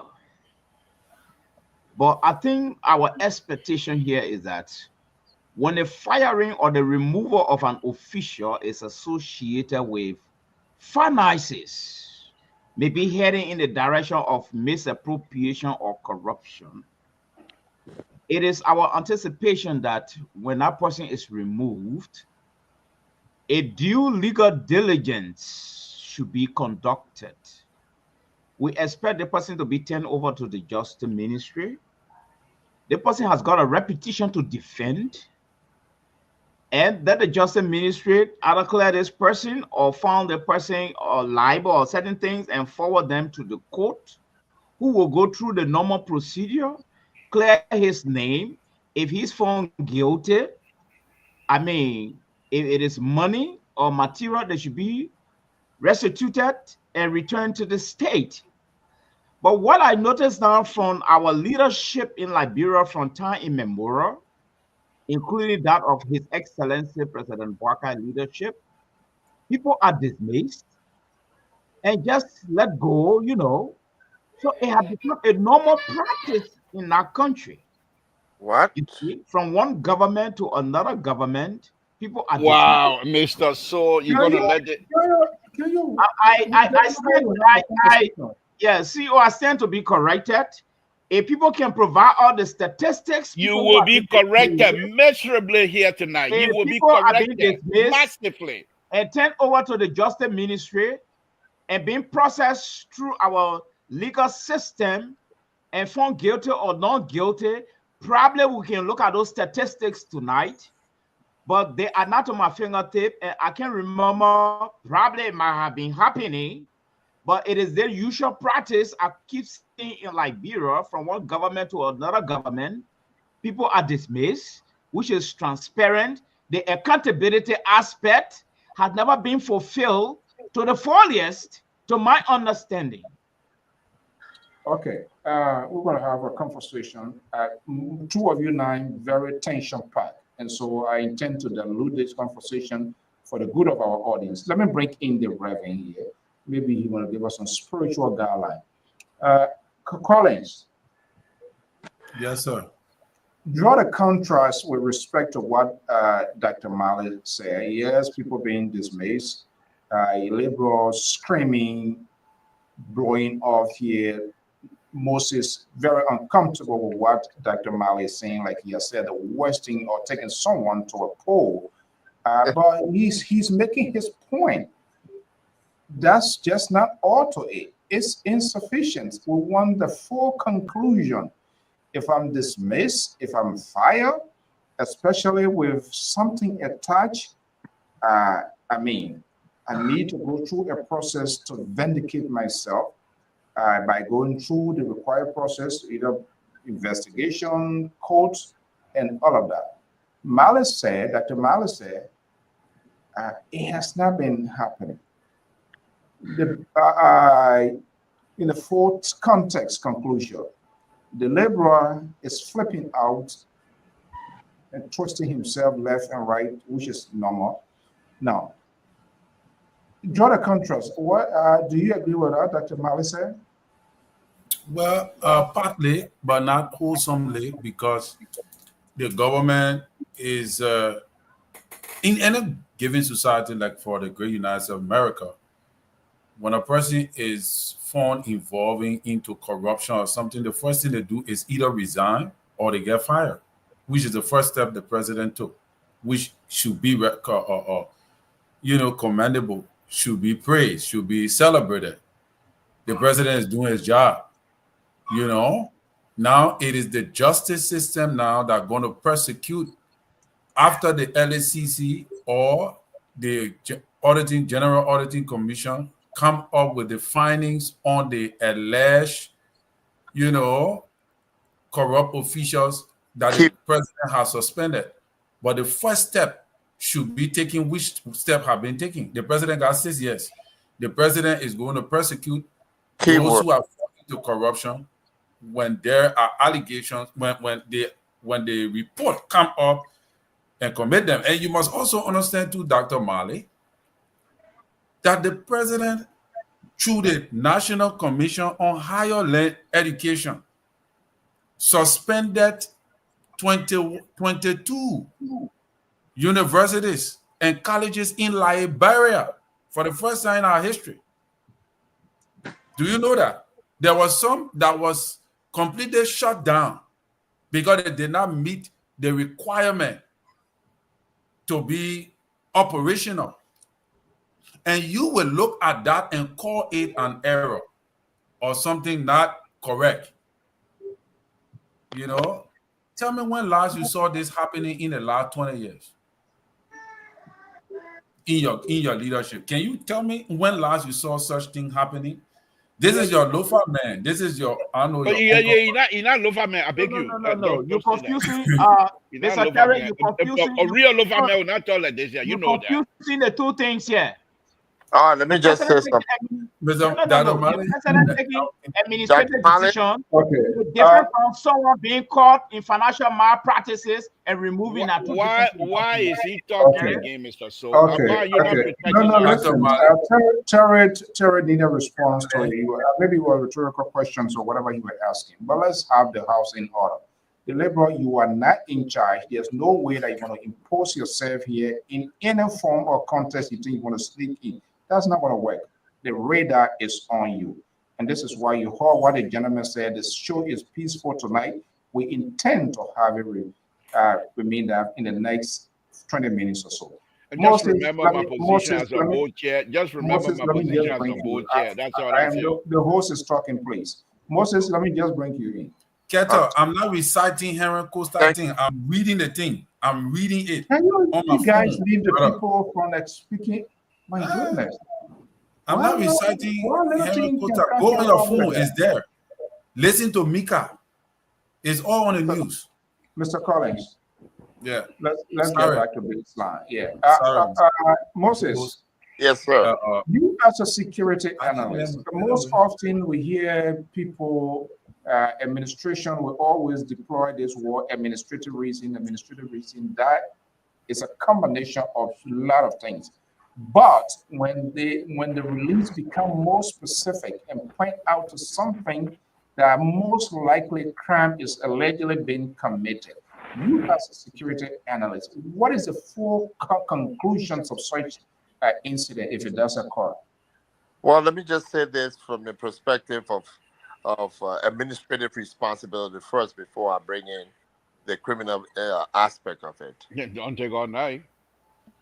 But Mr. Cho, you control your show. You can take all night to talk. There you go. The CEO give me the liberty to say trouble in the camera. I love it. You lose you. Trouble in the camera. I love to see this one like this. Your man Azango is going small. Then Mr. Silver going to that problem for you. Well, maybe let's see whether you still with me with him. You get Clarence, so Clarence still there. But my own assertion on this whole topic. Number one is there was a key word that was just spoken called allegedly. Administrative responsibility means that if you allege that someone has done something, and I think the president did the right thing, you suspend the person either with pay or without pay, pending the investigation, until you have the evidence to present to the judicial system to press charges against this person for the investment. Then that person is terminated and turned over to the judicial system for prosecution, especially in this matter. That's what I think the president did the right thing by suspending and referring to the LSCC for further investigation on the alleged allegations. Now, the funders of that allegation will determine whether this person comes back to work, if they're exonerated, or if they're implicated. Then it goes to the next level, and that will definitely follow a termination and then the prosecution. And if you have to pay restitution, then restitution is done through the criminal court. And if there's a jail time, then you serve your jail time. But I think the process needs to start first with the suspension pending that investigation. You cannot be working and investigating you. It doesn't mean that. So I think the president took the most appropriate step. All right, let me bring in Liberal here. And this release is clean. It's great. It contains all of the relevant information needed to even do the turnover here. And I want to read it and bring in the Liberal. I know he said he calling on us to praise. It's not about praising, but when it is done the right way, we'll see.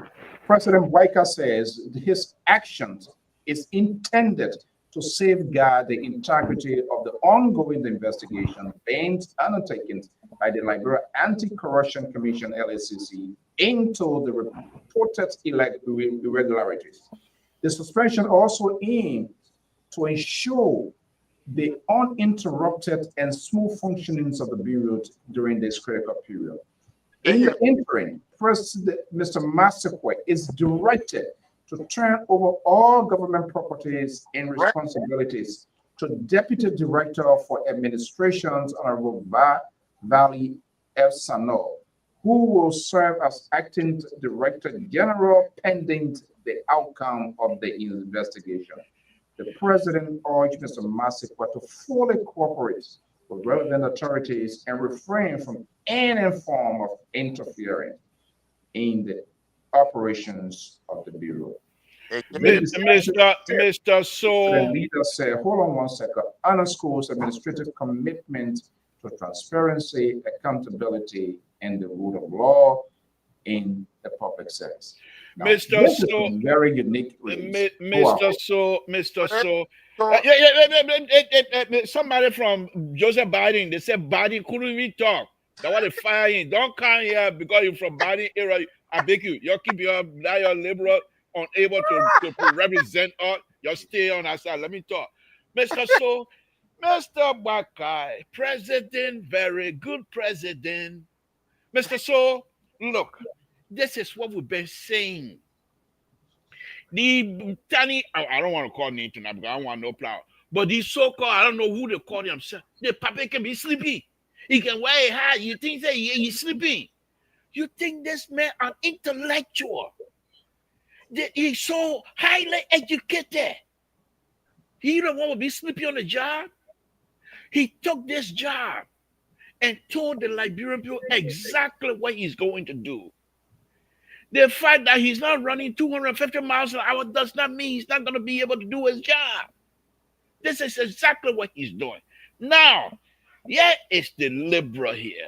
And I'm in a unique position to criticize because I supported this president. Unlike you and you know somebody who say he's from Lofa country, but as far as I'm concerned, he's from Grand G there. He's not part of Lofa anyhow. So we put him there already. But let me say this to you. I'm in a unique position to criticize because when I criticize, I'm doing it not from a position of jealousy, of a position of envy, a position of whatever it is. I'm criticizing because I respect and I know the president is doing a good job. Here's the interesting thing here about this, what you just read, Mr. So. A week or so ago, there was another gentleman that was suspended. And in that suspension process, that gentleman was never asked by the executive mansion to turn over nothing. They didn't make those kinds of statements. What's the difference between this suspension and that suspension? Why is this person is being told to turn over everything? Why did that other person was never told that? That's the question we're going to be asking the fair-minded supporter of President Bakai. But Mr. So, other than that, I think your show tonight, you should actually have 2 stars or even 5 stars for showcasing the talent of the father of the nation. Walter Carter, you got nothing on us. You got nothing on us. My brother, just sit down in Connecticut and let someone read them pass by you night. You don't even know where they're going. Just sit down in Connecticut. But you got nothing on us. Your government. When was the last time they suspend somebody? Oh, America suspend you, so I suspend you too. That's suspension. Okay, tell us second. Mr. Yeah, but the liberal is on the floor. Please, you Yes, get the other. okay. You can't just keep rolling all night. Okay, but when I'm hitting you guys hard, then you want to put time on me. That's okay. That's your show. But let me just say this to my brother Walter Carter.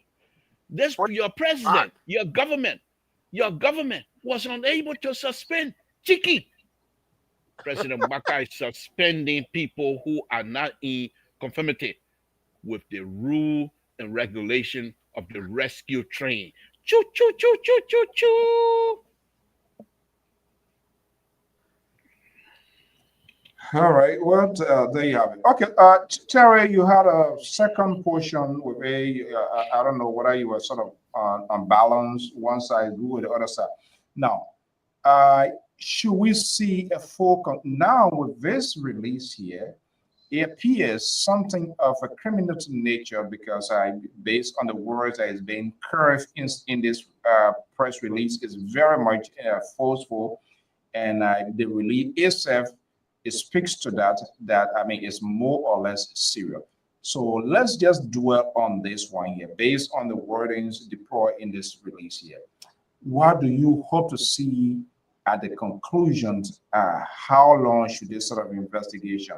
Are you saying 6 should it be the term that this president going to serve, or the Liberian people needs to know exactly in a soonest time so that these things can serve as a deterrent?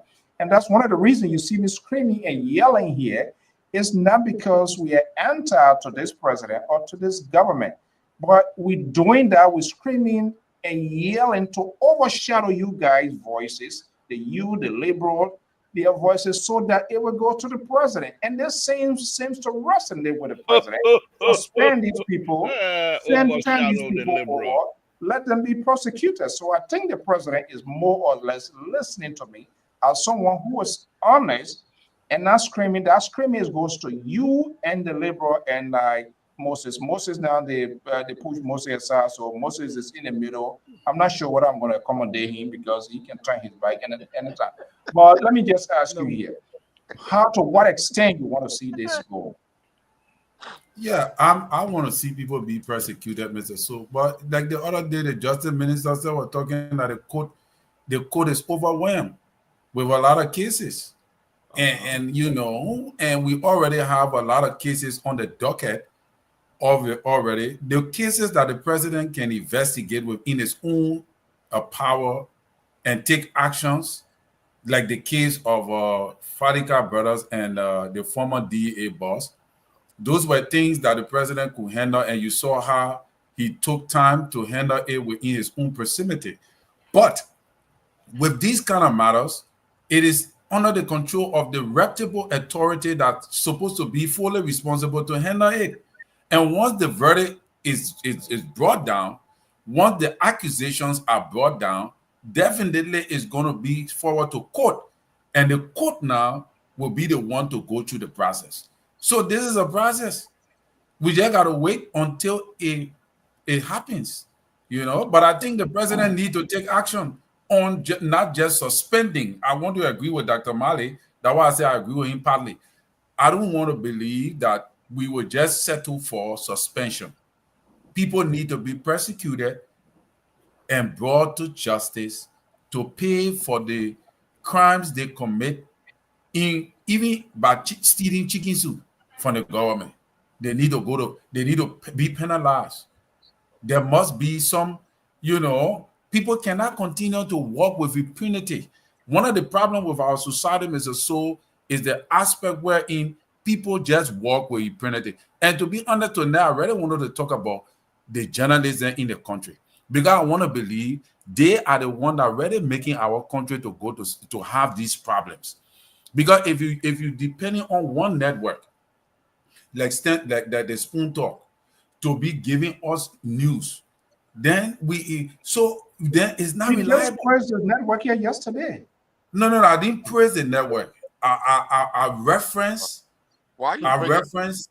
Yeah, but I reference Tanner Waterspoon in regards to highlighting corruption on the area, and that is what I'm trying to say. What was the essence of that? The essence was because I'm trying to tell you, Mr. Soul, that relying on one network to expose corrupt actions in the society is not healthy for us. It's not. And the reason why that guy is exposing the thing is because his demands are not met. So what if the government decide to meet his demand? Will you hear about these things? No. Okay, so now let me ask a question. Is it bad if we all believe that those things he exposed are a bad thing? Is it a bad thing? Because then we count that as it's not a bad thing. It's not a bad thing, but he also have a hidden agenda.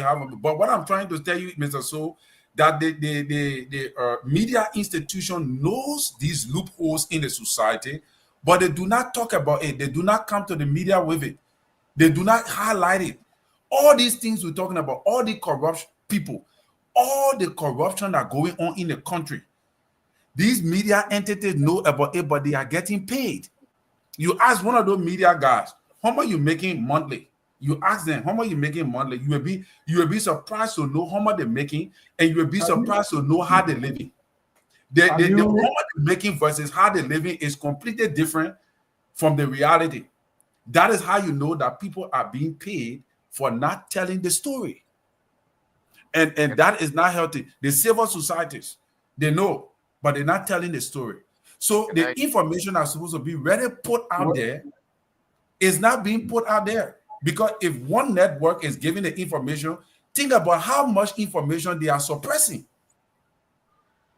on the basis of interest. So I think this is just a small thing. But I believe that the corruption in this government is even more than what is being projected. This suspension, then are minor suspensions. This is interesting. You know? Okay. Well, it's 9:54.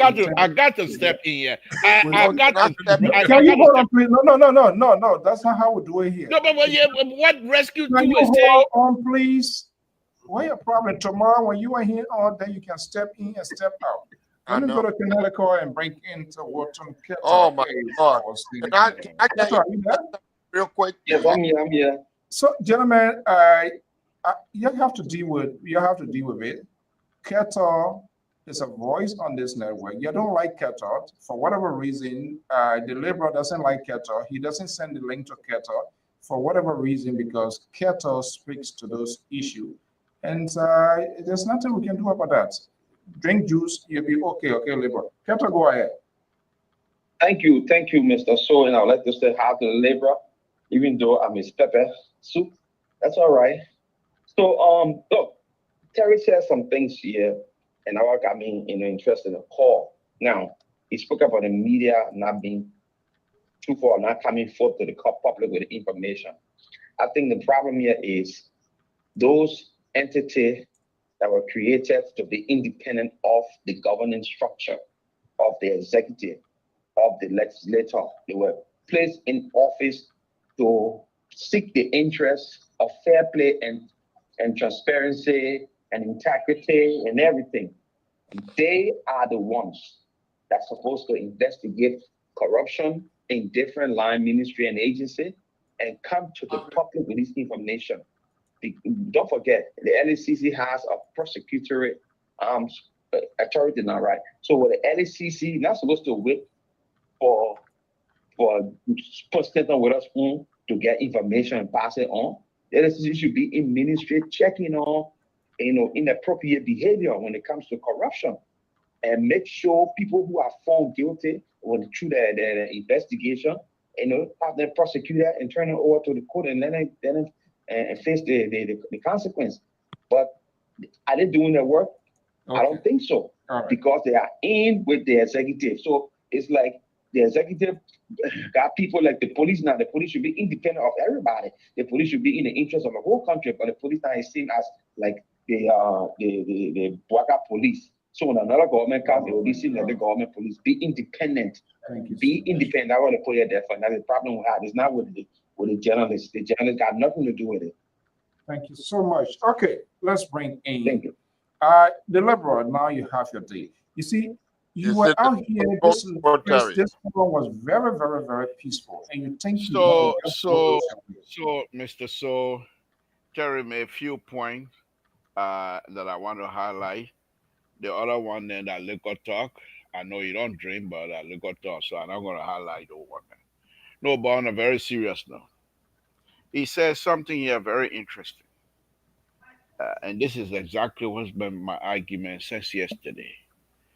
The political party system we have in Liberia is the one that's causing all of these problems.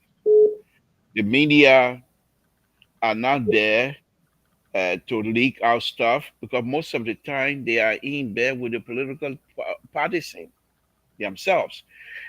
And because of that, the corrupt behavior in the country, everybody, you have to eat, you got kids.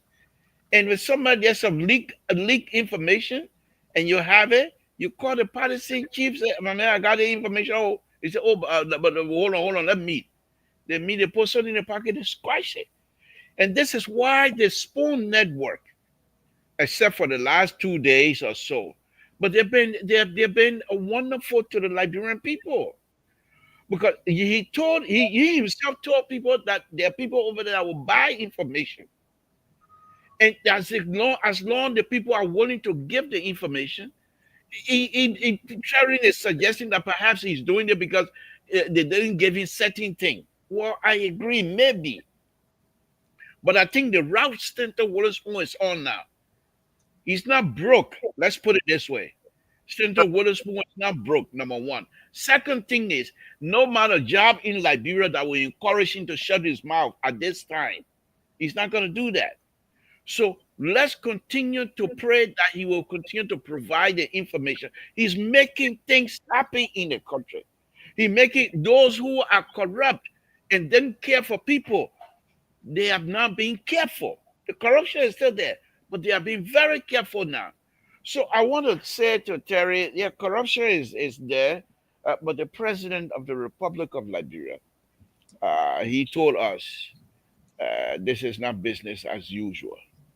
He will suspend You will find people will be prosecuted. And my Esther, yeah, Amdi Monai, whatever his name is, he suspended, but now I mean he resigned. So when he's gone, what we're gonna do? Nothing. But yeah, Mr. So I say the government say, I say the government can do whatever the government want to do. I tell you what I do here. I'm not here as a mouthpiece of the government. They don't know me, I don't know them. But let me just say this here, lastly, Mr. So.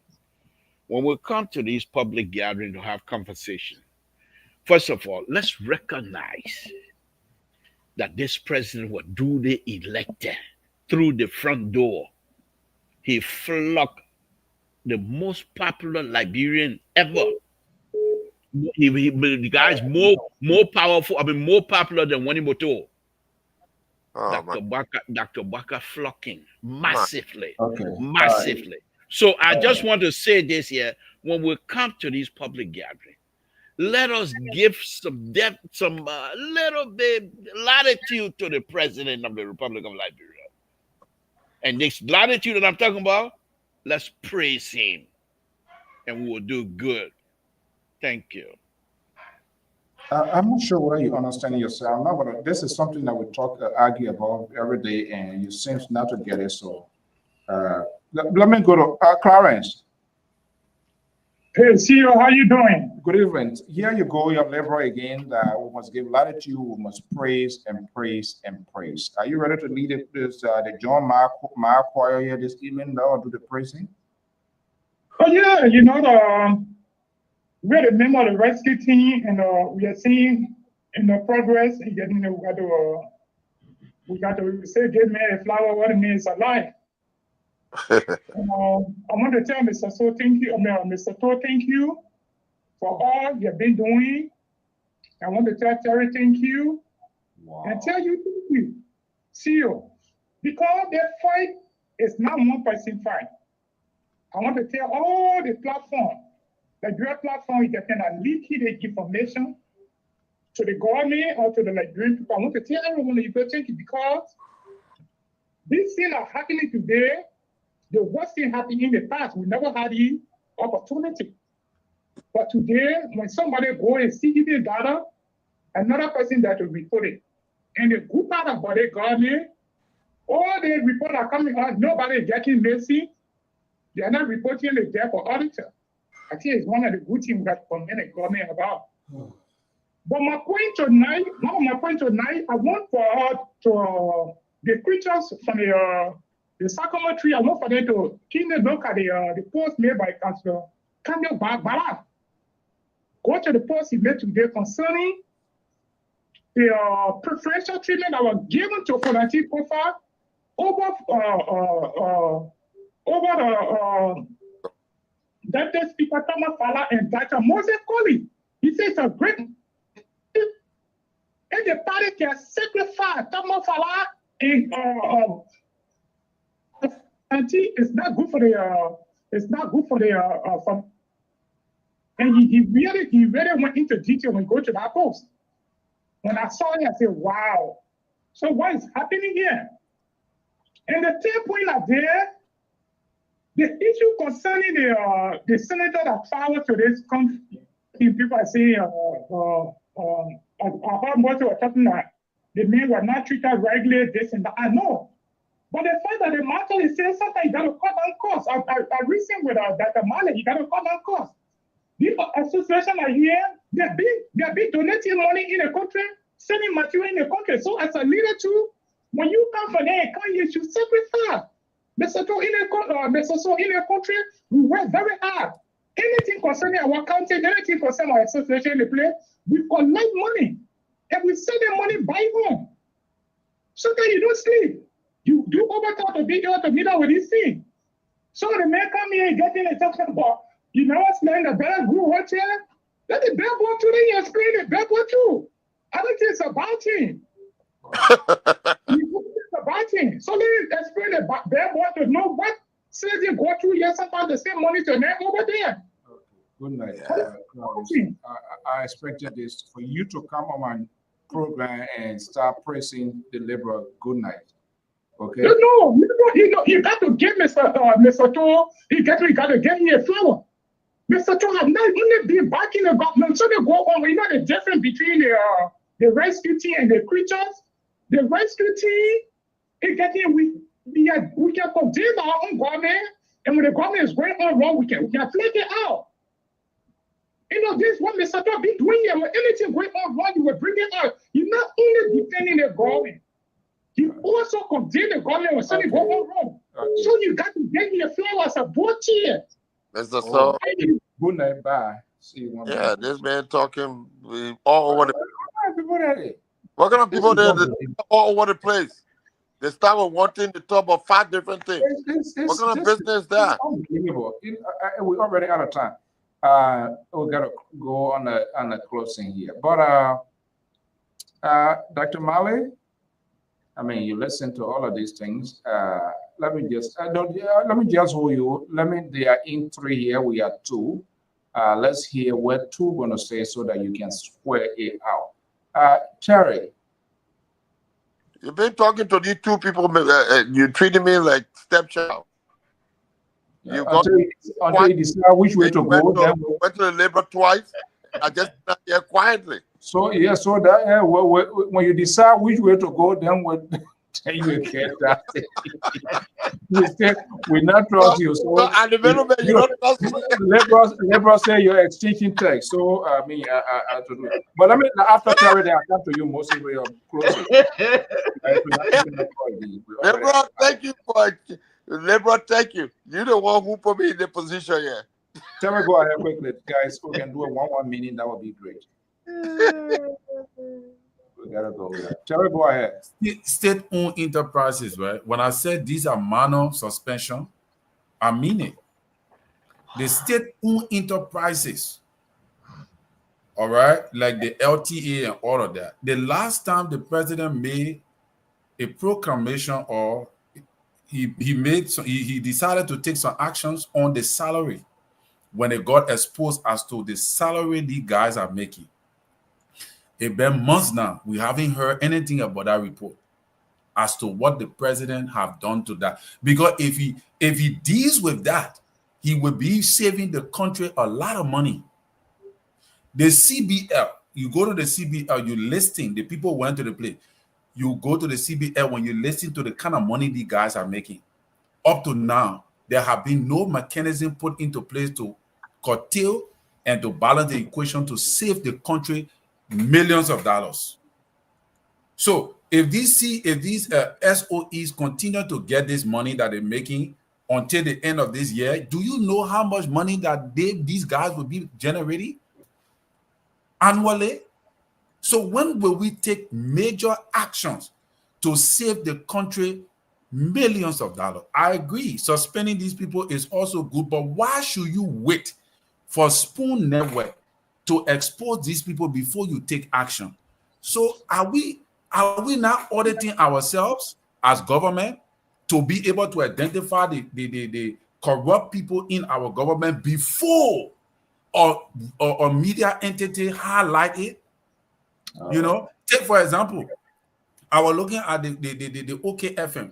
These guys were very aggressive. The other guy they called Judas, you know where he is now? He's in China with the vice president. And this guy was very aggressive. It is alleged that he was going to be removed from OKFM. That was a threat before. He was already, and this guy is very aggressive on the government. But you know where he is now? He's in China. No, there are 2 things. Being in China doesn't mean you don't know what other network saying. No, the network is possible. Even besides the network, you know, like here, you saw killing with CNN. These people, they should travel. They're supposed to be traveling. All of the major news network, there should be a provision when the president or vice president travels. They're supposed to travel. So that he going to with the vice president in Liberia, we don't know that these things are something that's supposed to be the entitlement of a journalist. When those kind of behavior are extended to journalists, it tend to be like they tend to feel that they owe those who do it for them a certain response. Yeah, so that's your responsibility. That's why we need to inform. We need to educate the people about your interpretation. Like he now too there's a wrongdoing, or maybe no, I'm not saying there's a wrongdoing, but this Liberian politicians do not do nothing. They all allow anything to happen for journalists or other things on the basis of transparency. It's not like America. America, these journalists will go on this assignment and they still maintain their integrity. That does not happen in Liberia. Look at the journalistic system in Liberia, even on a former president we are. Most of the beginning when they take them out of the country and other things, they close their mouth on all the things they're supposed to highlight for the benefit of the people. As a result, nobody talk anything. Prior to the election, how many media entity in Liberia was speaking to the issues in regards to the corruption under President Weah government? How many of them? Una Spoon Network, that was the Short Spoon Network down. But Mr. So, yeah, so that's just my closing. In my opinion, That's closing there. And who closing now? Yeah, that's a statement. And man say you want to add another closing to it. We gotta go. All right. Okay. Yeah. Tell the second. Yeah, I'm closing. Okay. Thank you so much. Okay, Mr. Delaware, let's come to you, Mr. Assembly. You're talking. So let's hear you before we go. Okay, I'm listening to everybody. I come back with the same thing. Breakable, you sleeping? Who Breakable? What are you talking about? Breakable, you don't know Liberia. Go ahead, Mr. Well, gentlemen, thank you for the show. I want to be consistent on what I talked about. And people calling and saying, they call it, I call and say, oh, let the man go to the place that got bad buck and all that kind of stuff. That's not reality. And we need to stop being personal and taking this thing to heart and being emotional about it. We have people like Carter there who come here and it's always emotional for them to say something. When we're speaking on this issue. The journalists, you got to understand, Liberia is a place where most people are compromised. Everybody owes somebody something. And when you're compromised, you can't tell. Our journalists don't even associate with the Associate Press. I've never, I stand corrected. In the past, 6 years? I've not seen any news from Liberia on any Associate Press radar. None whatsoever. It's all the things that they're doing. And I don't know why we even go into having conversation about the Spoon program. We have our own program, Spoon got their own program. Why are we discussing Spoon on LPR? Why? I think we need to stick with our method of sharing information with the people. We're not here to pay people for information. We're not here to leak out things. When we hear about it, we want to make sure it's fair and consistent and see let the criminal justice take its course. Now, when something happened and it's not criminal, the person cannot go to court for it. They have to find that the person had an intent and it was a criminal intent. And based on the Constitution, that's what the LSCC is there for, to investigate, as the president wants them to do in those cases. Some cases in administration, there are certain offenses that you commit, and the president has the ability to just fire you and let you go. But certain things, when it's criminal intent, then it warrants an investigation. And then when you get the evidence, you fire and transfer that to the judicial system for prosecution, for determination. That doesn't mean the judicial system cannot throw it out. So I close by saying the show was great. Let's stay consistent on what we're doing and stop talking about the other networks. Thank you. Okay, Dr. Mali? Yes, I think it's quite a bit saddened tonight to indict the media in Liberia on the basis of assumption and on the basis of public opinion. I think the media in Liberia, they are doing well under constrained circumstances in our country. They are doing well to bring to the people of Liberia what they need to know. We know the system is broken. We know there are a whole lot of constraints down there. But if we want to conclude that the media in Liberia is corrupt and they're being compromised, then equally so, the Liberian public radio is corrupt and compromised, because the Liberian public radio is part and parcel of the entire media network in the Republic of Liberia. So I completely disassociate myself with this indictment of the media. I think the media is doing well. We need to thank them. Despite all the constraints, they still go at length to tell us what's going on in our country. I have not read anywhere in our papers where any journalist have been thrown behind bar for receiving corruption, for receiving money or being charged with corruption. I have not read that yet. So I want for us to be evidence-based when it comes to this issue. The media is a formidable institution. It's a very great institution. It has reputable people.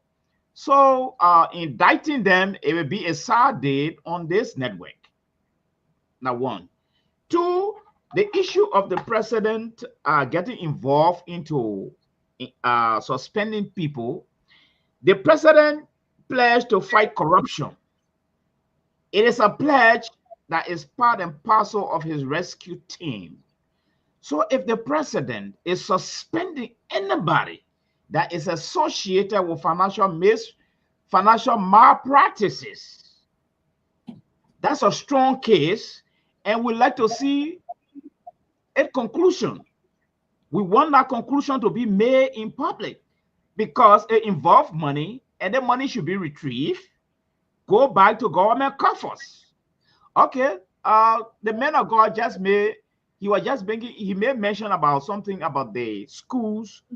Most of the proliferated schools in Liberia were suspended. Yes. Is it associated with corruption? I don't know. Is it associated with malpractices? I don't know. Are they underperforming? I don't have the details.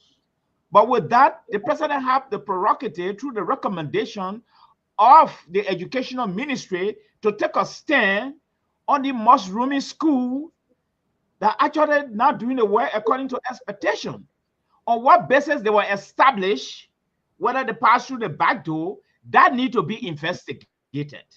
And if anything criminal in there, they need to showcase that criminal aspect and send it over to the appropriate authority for persecution. And lastly, the president has the prerogative to do all of these things. But what I said on this network tonight was there have been a lot of investigation, and investigation have been very inconclusive. This is what I'm saying. And precedent matters in politics. So if the president is persecuting one group and don't persecute another group, that's a problem. So the president needs to balance what I call the political equation when it comes to investigation. The current minister left, and because he's from the party, and nothing happens. You cannot be setting such a dangerous precedent. You see, so the yardstick should be cut across so that at least we can praise the president for being there for everyone and taking decision as the head of state of the country, and he had no special friend. He's implementing and doing his job. But when he starts cherry picking, that is a big problem. There you have it. This is how analysis has been posted. We're not judgmental. Well, folks, time what information quickly. What information from where? Information for the media, Mr. Su. Josiah Joker himself admitted, Dr. Mali, that there was some media, there was some journalists there on the payroll of the House of Representatives. Have you seen that report? So that there were some people. But let me point this out quickly. This is the information I wanted to drop you. Wednesday, September 4th, 2024. Yeah. All right. President Boyka urges regulation and oversight on state-owned enterprises. Do you know how long it's been since September? I'm supposed to be 4th, asking you. 2024. I'm supposed to be That asking was you. the information I'm trying to drop in before I came to. Okay. But All see, right. before you go to the liberal, let me just correct that issue about the GSA boss. The GSA boss fell short to make his case and identify the corrupt journalists and for persecution. So the GSA boss, it was just a charade, as I would declare it to be. All right. Okay. So there's nothing investigation here. Nobody was found guilty. He failed to show the people that were on payroll, and you send them over to the Justice Ministry or to LACC to investigate these people. So where are the journalists that were on the payroll? Were they ever investigated? So that is not the case. So they may just try to impress the president that he's doing a good job. Okay, let's bring in the Liberal. I'm not sure whether the Liberals in a closing statement time is extremely against us tonight. Liberal.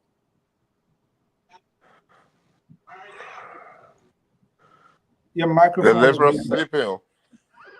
I said good night. Oh, okay. Yes. What an easy night. Okay. He said good night. Yeah, Mr. So, do you really believe that I would sit here and let you guys close over me and I say good night and you think that's a serious statement? Mr. So, I'm not done. Look, what I want to say here is this. Mr. Collins make a good point. Unless you've been out of Liberia since 1957, then that means you're not part of us anymore. But those of us who were in Liberia quite recently, I'm talking about going to Liberia and stopping in a hotel, in Duca Hotel, then say in Liberia. That's what I'm talking about. I mean Liberia going up in the countryside. Then you're from Liberia.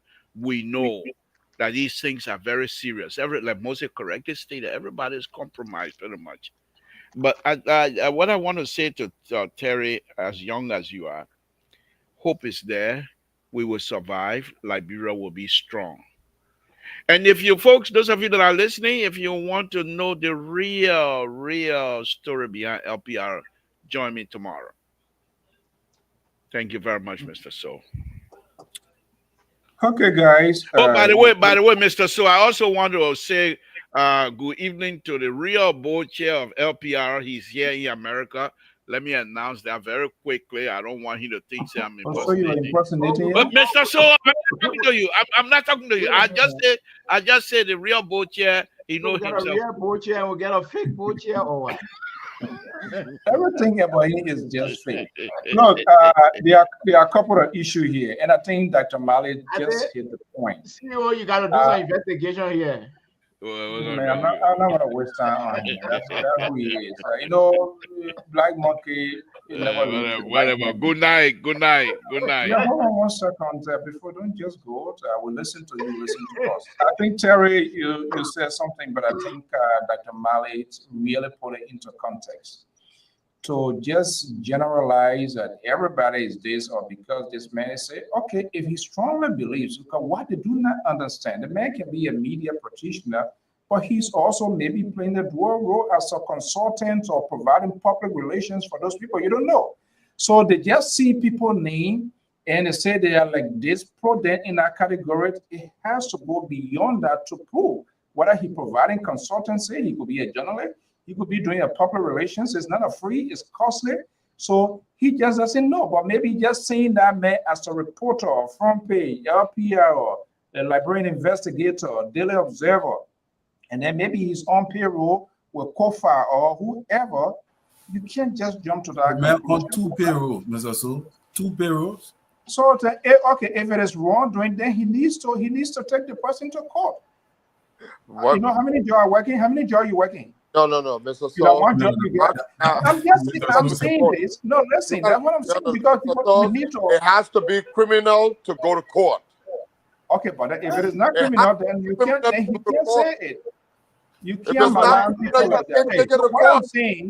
So what I'm saying, he said the person is on 2 payroll. Yeah. You know how many jobs I get? How many jobs other people get? Nothing wrong with it. It's the matter of how you get those jobs. That's what I'm saying. He can be an ordinary news reporter at the same time a consultant or public relations officer. So we need to understand this. And nothing wrong with talking anything with Spoon and Spoon even talking about. We see that it happens. And that's part of our job. When people say something on the network that is of innuendos, doesn't add up, it is the responsibility of the other network to have their side of it, if they have the good version, to say it. So there's nothing wrong with that. Buying information, what Mr. Waterspoon was saying, is a legal process. To get information off the shelf, the Donald Trump tape that came out, to get those sort of information off the shelf, yes, media can do that. It costs money. You pay good money to do it.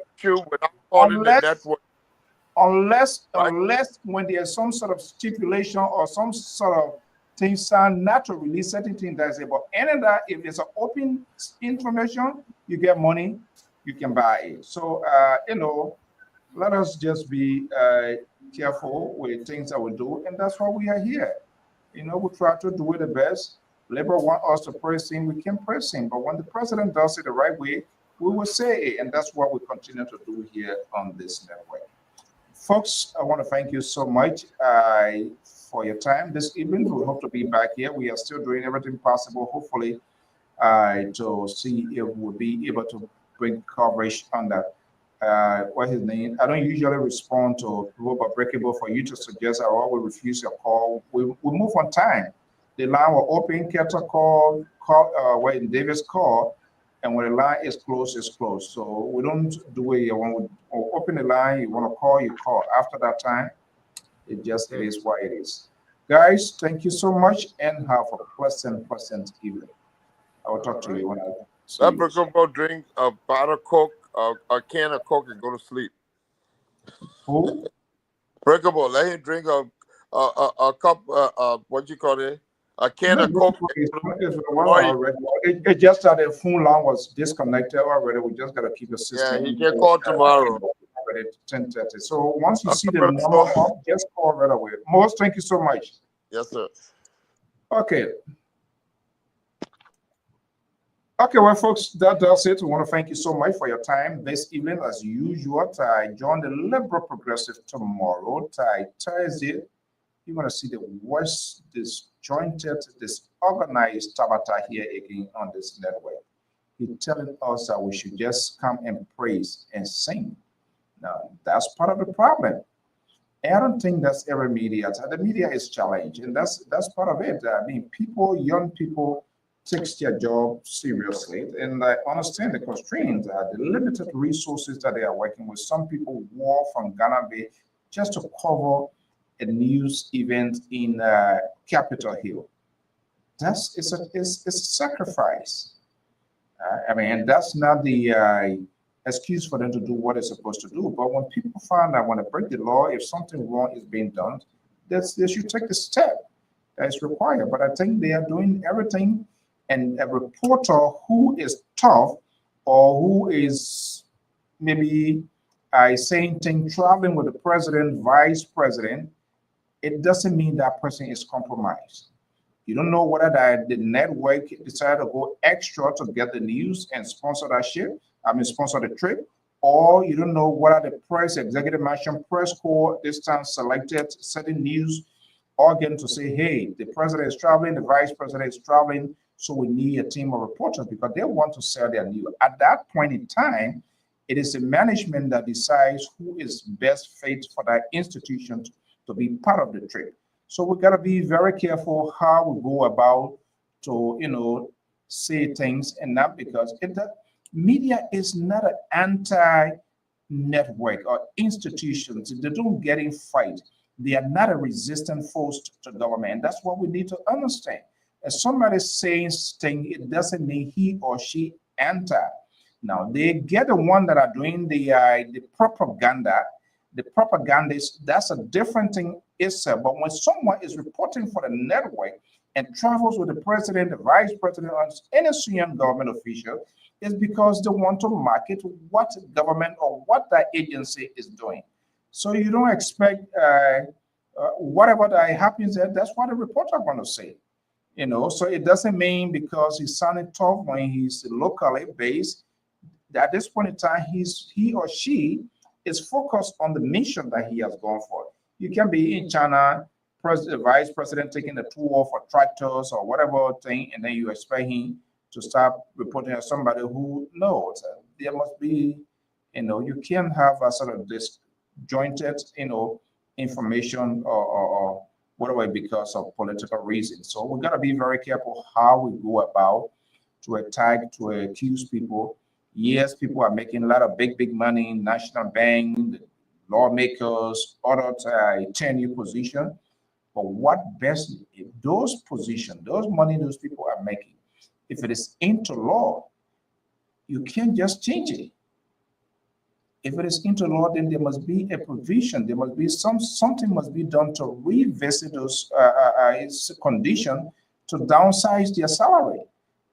So it's not because of bad dream that people don't want to sleep. No, so it's there, and they are very calculated. They did that on purpose so that they themselves will be reward. And all of these things is legislation approval. So then they need to go back to the House to take a revision of it to say, hey, you're making too much of money. We need to call it down.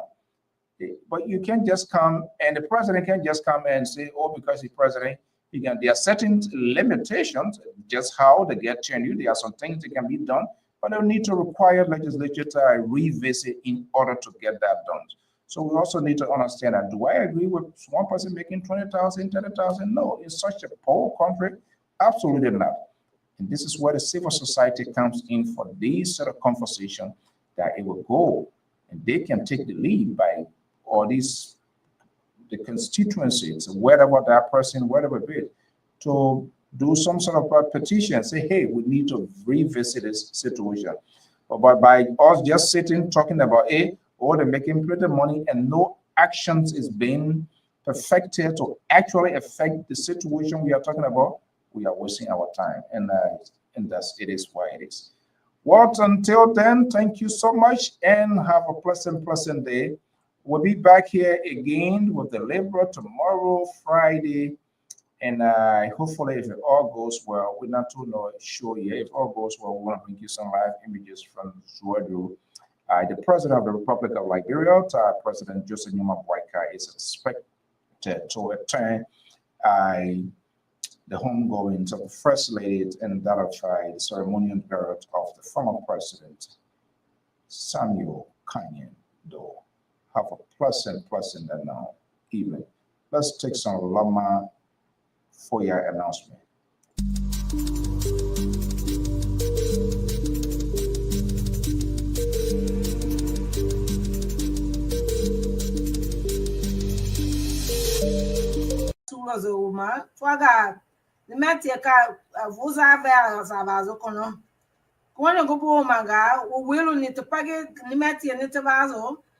Udamaga ni na pagi twaga nuva go unazu ga wose ga nu wala ada yuva ma ama